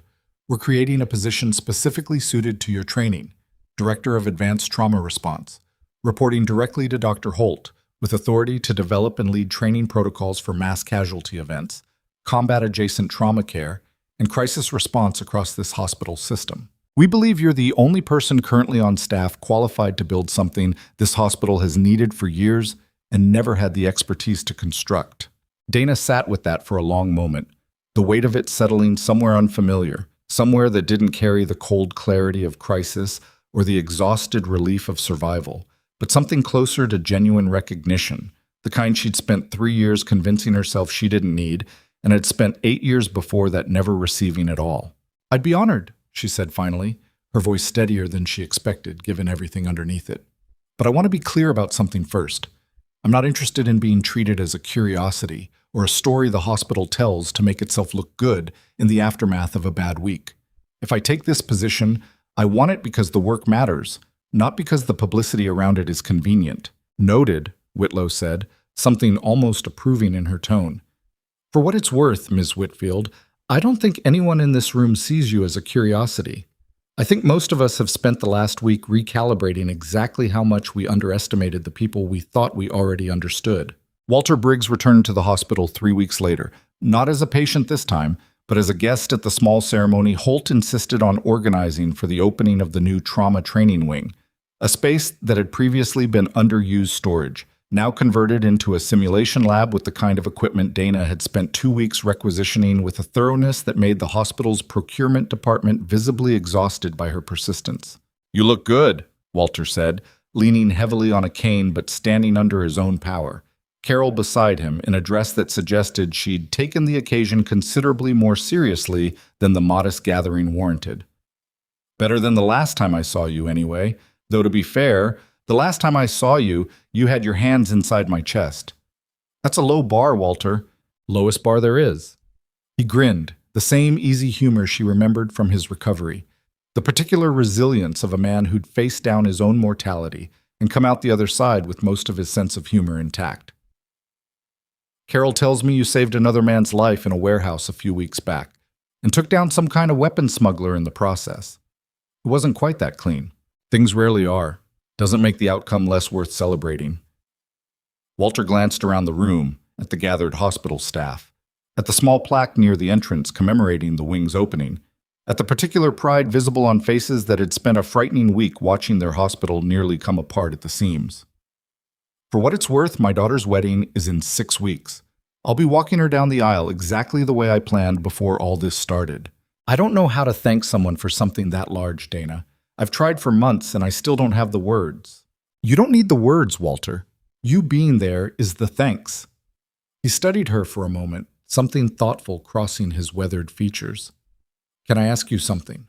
Something that's been sitting with me since I woke up in that hospital bed and heard what you'd done?" "Go ahead. Why'd you stay quiet about all of it for so long? The military service, the medical training, all of it. You could have walked into this hospital 3 years ago and told everyone exactly who you were. Instead, you chose invisible." He wasn't accusing her of anything, just genuinely curious, the kind of question that came from a man who'd had considerable time to think during his recovery. Dana considered the question honestly, the same way she'd considered it with Hale, with Priya, with every version of herself she'd had to reckon with over the past 3 weeks. "I think I believed for a long time that being invisible was the only way to stay safe, that if nobody knew what I'd done or what I was capable of, nobody could weaponize it against me, and nobody could ask more of me than I had left to give." She paused, choosing the next words with care. "What I didn't understand until recently is that staying invisible didn't actually keep me safe. It just kept me alone. And being alone isn't the same thing as being protected, even though for a long time I convinced myself it was." Walter nodded slowly, the kind of nod that came from someone who'd spent considerable time reckoning with his own near-death experience and had arrived somewhere similar in his own thinking. "Took me almost dying to learn that lesson too, if it helps any. Spent 40 years thinking I had to be the strong, silent type for my family. Carol had to remind me more than once this year that strength and silence aren't actually the same thing." "They're not," Dana agreed quietly. I spent 8 years learning how to save lives under fire, and 3 more years learning that the hardest part wasn't the saving. It was letting myself be seen by the people I'd saved and the people who loved me without flinching away from what that meant. The federal investigation into Victor Ashworth's network expanded considerably over the following months. Exactly as Hale had predicted, the financial trail eventually implicating 2 former defense officials and a private equity firm that had been laundering smuggling profits through a chain of shell companies stretching across 3 continents. Ashworth himself, facing charges that carried decades of potential prison time, eventually agreed to cooperate in exchange for a reduced sentence, providing testimony that brought down considerably more of the network than Dana's single warehouse confrontation could have managed alone. She testified twice during that period, once before a closed congressional committee reviewing defense procurement fraud, once during Ashworth's formal sentencing hearing, where she sat in a courtroom and watched a man who'd once held a gun on her in an abandoned warehouse receive a sentence that finally, definitively, ended whatever threat he'd represented to her quiet, careful life. 22 years, Hale said afterward, standing with her on the courthouse steps, the late afternoon sun doing little to soften the particular weight of the moment. Not life, but considerably more than men like him usually receive, especially given how thoroughly his cooperation helped build cases against people who used to consider themselves untouchable. It's enough, Dana said, watching the courthouse doors close behind the transport that had taken Ashworth away. I spent 3 years afraid of what he represented. Watching him taken out of that courtroom in restraints doesn't erase what happened, but it closes something that's been open for a long time. How does it feel? Actually feel, not the careful, composed version you give everyone else? Dana considered the question, watching the city move around them, ordinary and indifferent to the particular reckoning that had just concluded inside that courthouse. It feels like exhaling after holding my breath for 3 years. Not relief exactly. More like permission, finally, to stop bracing for something that's already happened. Vasquez, who'd flown in for the sentencing despite still walking with a noticeable limp from the explosion months earlier, found them on the steps a few minutes later. His recovery progressing steadily enough that he'd already started training toward a return to active duty against most medical recommendations and with the particular stubbornness that seemed common among the soldiers Dana had treated over the years. "You good?" he asked, falling into step beside her as they walked toward the parking structure. "Getting there. That's about as honest an answer as I've ever heard you give." Vasquez smiled, the easy warmth of someone who'd survived enough together with another person that formal distance no longer made sense between them. "For what it's worth, Sergeant, I've told that story about the medic who pulled me out of a burning truck so many times over the years, I started to wonder if I'd built you up into something bigger than reality could match. Then I watched you walk into a hospital room with a gun pointed at you and talk a man down without flinching." He shook his head slowly. "Reality matched the story. That doesn't happen often. I'm not a legend, Daniel. I'm just somebody who learned, a long time ago, that hesitating costs more than acting does, even when acting is terrifying." "Maybe that's exactly what a legend actually is," he said. "Somebody who decided, more than once, that the fear wasn't going to be the thing that stopped them." They walked in companionable silence for a while, the courthouse steps giving way to an ordinary city street, traffic and pedestrians moving past with no idea of the reckoning that had just concluded a few floors above them. Vasquez stopped near the parking structure entrance, leaning against the railing to rest his leg, the limp more pronounced after the long walk. "You ever think about what happens after this?" he asked. "After the investigation wraps, after the testimony's done, after Ashworth's just a name in a sentencing document nobody remembers in 5 years?" "I think about it more than I expected to." "And?" Dana considered the question, watching the city continue its ordinary rhythm around them. "I think the after is the part that actually matters. The crisis gets people's attention. The after is where you find out what you actually built out of it." She glanced at him. "What about you? You really going back to active duty with that leg?" "Physical therapy says no. I say try and stop me." He grinned, the same stubborn warmth she remembered from a hospital bed months earlier, weaker then, but no less determined. "Figure if a combat medic can walk into a warehouse and talk down an arms dealer with a gun in her face, I can manage a few months of rehab and prove the doctor's wrong about my knee. That's not exactly the lesson I was hoping you'd take from any of this. It's the lesson I'm taking anyway." He laughed, the sound easier than it had any right to be given everything they'd both survived. "Take care of yourself, Sergeant." I mean that. You spent 8 years taking care of everyone else. Wouldn't hurt to remember you're allowed on that list, too. Walter Briggs' daughter married on a Saturday in early spring, 6 weeks after the trauma wing's opening, in a backyard ceremony decorated with string lights and folding chairs borrowed from 3 different neighbors. Dana hadn't expected an invitation, hadn't really expected to think about the wedding at all beyond the satisfaction of knowing it was happening. But Carol Briggs had tracked down her address with the same determined warmth she'd shown delivering cookies months earlier, and the invitation had arrived with a handwritten note that simply said, "You made this possible. Please, come." She almost didn't go. Standing at the edge of the gathering in a borrowed dress, watching Walter walk his daughter down a makeshift aisle between rows of mismatched chairs, she felt the particular vulnerability of being present for a joy she'd helped create but had no real claim to. An outsider at the edge of someone else's family milestone. Walter found her afterward, during the reception, moving more easily than she'd seen him move since his surgery, his face carrying the particular glow of a man who'd gotten exactly the outcome he'd feared losing months earlier. "You came," he said, settling into the folding chair beside her with the careful deliberateness of someone still mindful of his recovery. "Carol wasn't sure you would. I told her you would. I had a feeling about you." "I almost didn't." "Why?" Dana considered the honest answer, the same kind of honesty she'd been practicing more often lately, even when it cost her something to offer it. "Because I'm still learning how to be present for the good moments, not just the crisis ones. 3 years of disappearing taught me how to show up when things were falling apart. It didn't teach me how to show up just to celebrate something, without a reason beyond wanting to be there." Walter nodded slowly, the wisdom of a man who'd had considerable time to think during his own recovery. "That's a different kind of skill, isn't it? Showing up for the good days.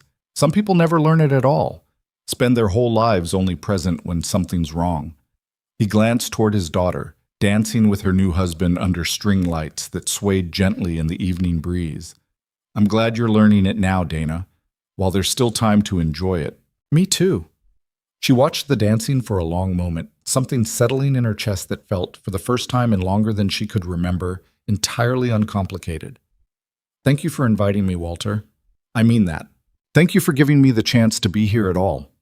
He raised his glass slightly, a small, simple toast between 2 people who'd shared something neither of them would ever fully explain to anyone who hadn't lived through it. To second chances, and the people brave enough to make them happen. 6 months after the warehouse, Dana stood at the front of the new trauma simulation lab, watching a cohort of 12 nursing residents work through a mass-casualty scenario she'd designed personally, drawing on lessons learned across 2 deployments and a week in Drayton that had tested everything she'd ever absorbed about triage under pressure. The simulation wasn't perfect.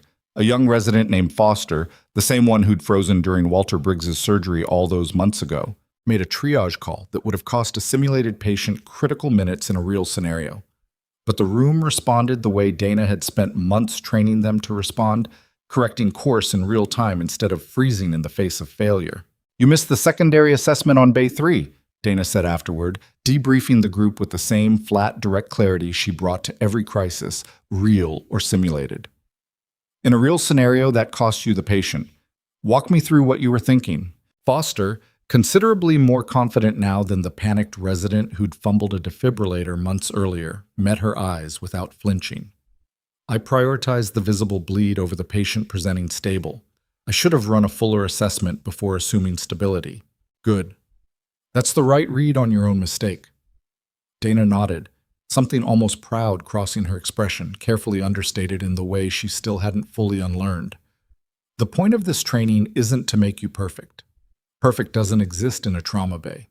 The point is to make you fast enough and humble enough to catch your own mistakes before they cost someone their life."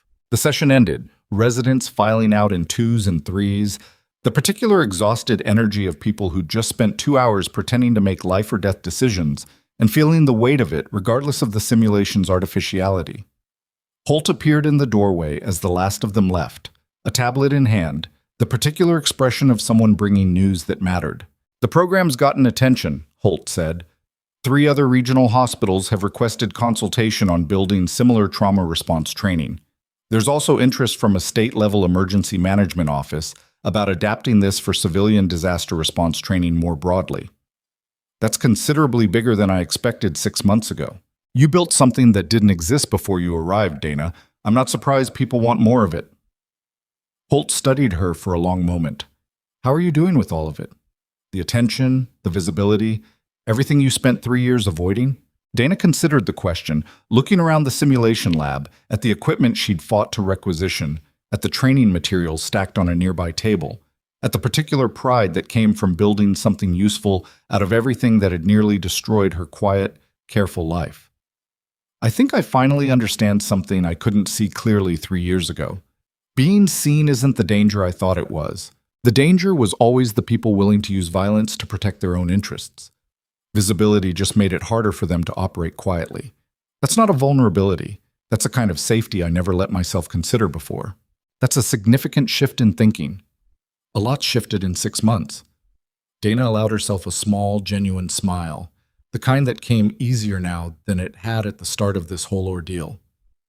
I spent 8 years as a combat medic believing my value came entirely from what I could fix when things went wrong. I spent 3 more years believing my safety depended on nobody knowing what I was capable of. I don't believe either of those things anymore. What do you believe now? Dana looked toward the window, toward the late afternoon light spilling across a hospital parking lot that had once, months earlier, gone dark with a deliberate, threatening blackout, now ordinary again, full of nurses changing shifts and ambulances idling, and the particular unremarkable rhythm of a building doing the work it existed to do. I believe that the people who get dismissed, overlooked, underestimated, were usually carrying more than anyone bothered to ask about, not because we're hiding it for the drama of a big reveal, because most of us learned somewhere along the way that revealing it cost more than it was worth. I think that's wrong. I think the cost of staying invisible is usually higher than the cost of being seen, even when being seen is terrifying. I just needed almost dying twice in 1 week to finally believe that for myself, instead of just understanding it as an abstract idea.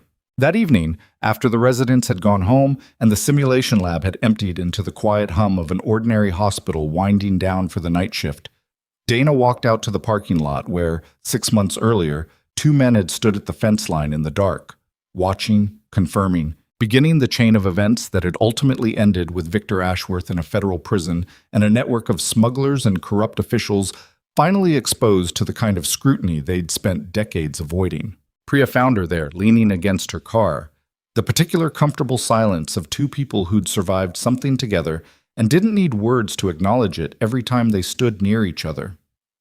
"You did good today," Priya said, falling into step beside her. "The residents talk about your training sessions like they're some kind of rite of passage. Half of them are terrified of you, the other half want to be you. Neither of those is the goal. I know, but it's what's happening anyway." Priya smiled, the easy warmth of a friendship that had deepened considerably over the past 6 months, built on a foundation neither of them could have predicted before a warehouse and a federal investigation had forced their hand. "Can I tell you something? Something I haven't said out loud yet?" "Go ahead. I'm glad it happened. Not the danger part, obviously. Not getting tied to a chair in a warehouse. I could have lived a happy life without that particular memory." Priya's voice softened, something genuine underneath the humor. "But I'm glad I found out who you actually are. Instead of just the quiet version you let everyone see for 3 years. I think you deserve to be known, Dana. Not because of what you survived, because of who you actually are underneath all of it." Dana didn't have an immediate response to that, the words settling somewhere she hadn't expected them to land, somewhere that felt less like the cold clarity of crisis and more like something closer to peace, hard-won and unfamiliar, but no less real for being new. "I spent a long time believing the version of me that mattered was the one who could save lives under fire," she said finally, watching the last of the daylight fade over the hospital parking lot. "I'm starting to believe the version that matters just as much is the one standing here right now, ordinary and tired and finally not hiding from anyone, including myself." "That sounds like growth. It feels like it some days." Dana allowed herself a small, genuine laugh, the sound easier now than it had been months ago, easier than she'd believed possible during the worst of what Drayton had thrown at her. "Other days it just feels like exhaustion with better branding."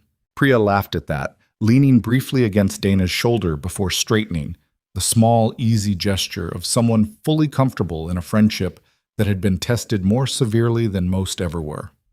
For what it's worth, I think both things can be true at once.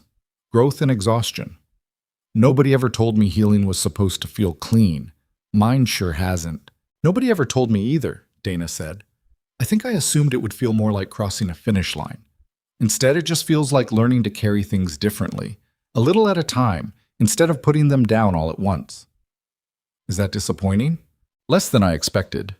Dana looked up at the darkening sky, the first stars beginning to show over the hospital's rooftop.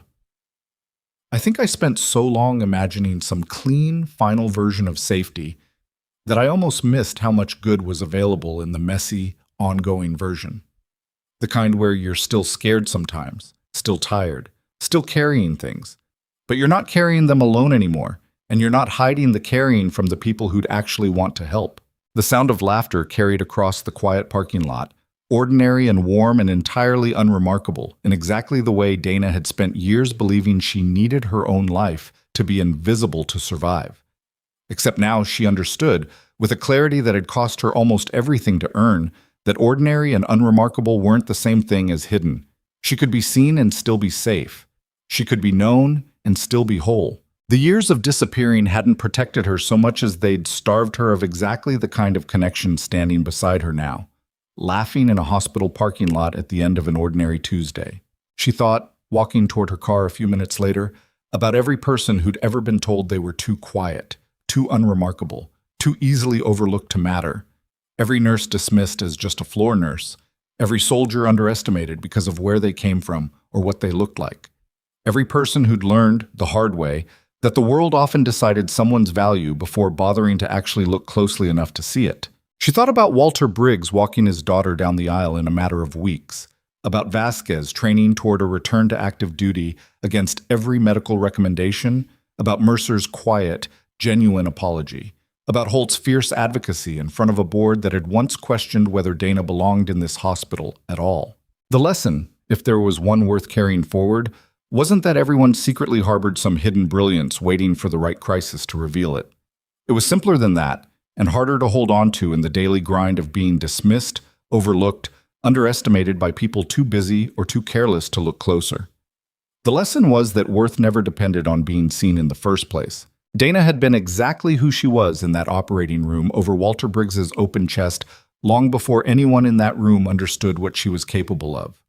The recognition that came afterward, the hospital's gratitude, the federal investigation's vindication, the new title and the new purpose, none of it had created her competence or her courage. It had simply, finally, acknowledged what had been true the entire time, hiding in plain sight inside a quiet nurse nobody had bothered to truly see. It made her think, more than once in the months since, about every person who walked through this hospital's doors carrying something nobody had bothered to ask about. The orderly who'd once served overseas and never mentioned it. The cafeteria worker raising 3 kids alone on a wage that barely covered rent. The quiet resident who'd survived something nobody on staff knew to look for. The world ran on the assumption that competence announced itself loudly, that the people worth noticing made sure they were noticed. Dana knew better now. Most of the real strength she'd encountered in her life had been quiet, persistent, and easy to overlook entirely if you weren't paying attention. She intended to start paying attention. It felt like the smallest, most useful thing she could do with whatever visibility she'd been handed. She drove home that night with the windows down, the cool evening air carrying the particular ordinary piece of a life finally rebuilt on her own terms instead of someone else's fear, and for the first time in longer than she could clearly remember, the quiet didn't feel like hiding anymore. It just felt like rest, earned and entirely her own. The kind that came not from disappearing, but from finally, fully being found.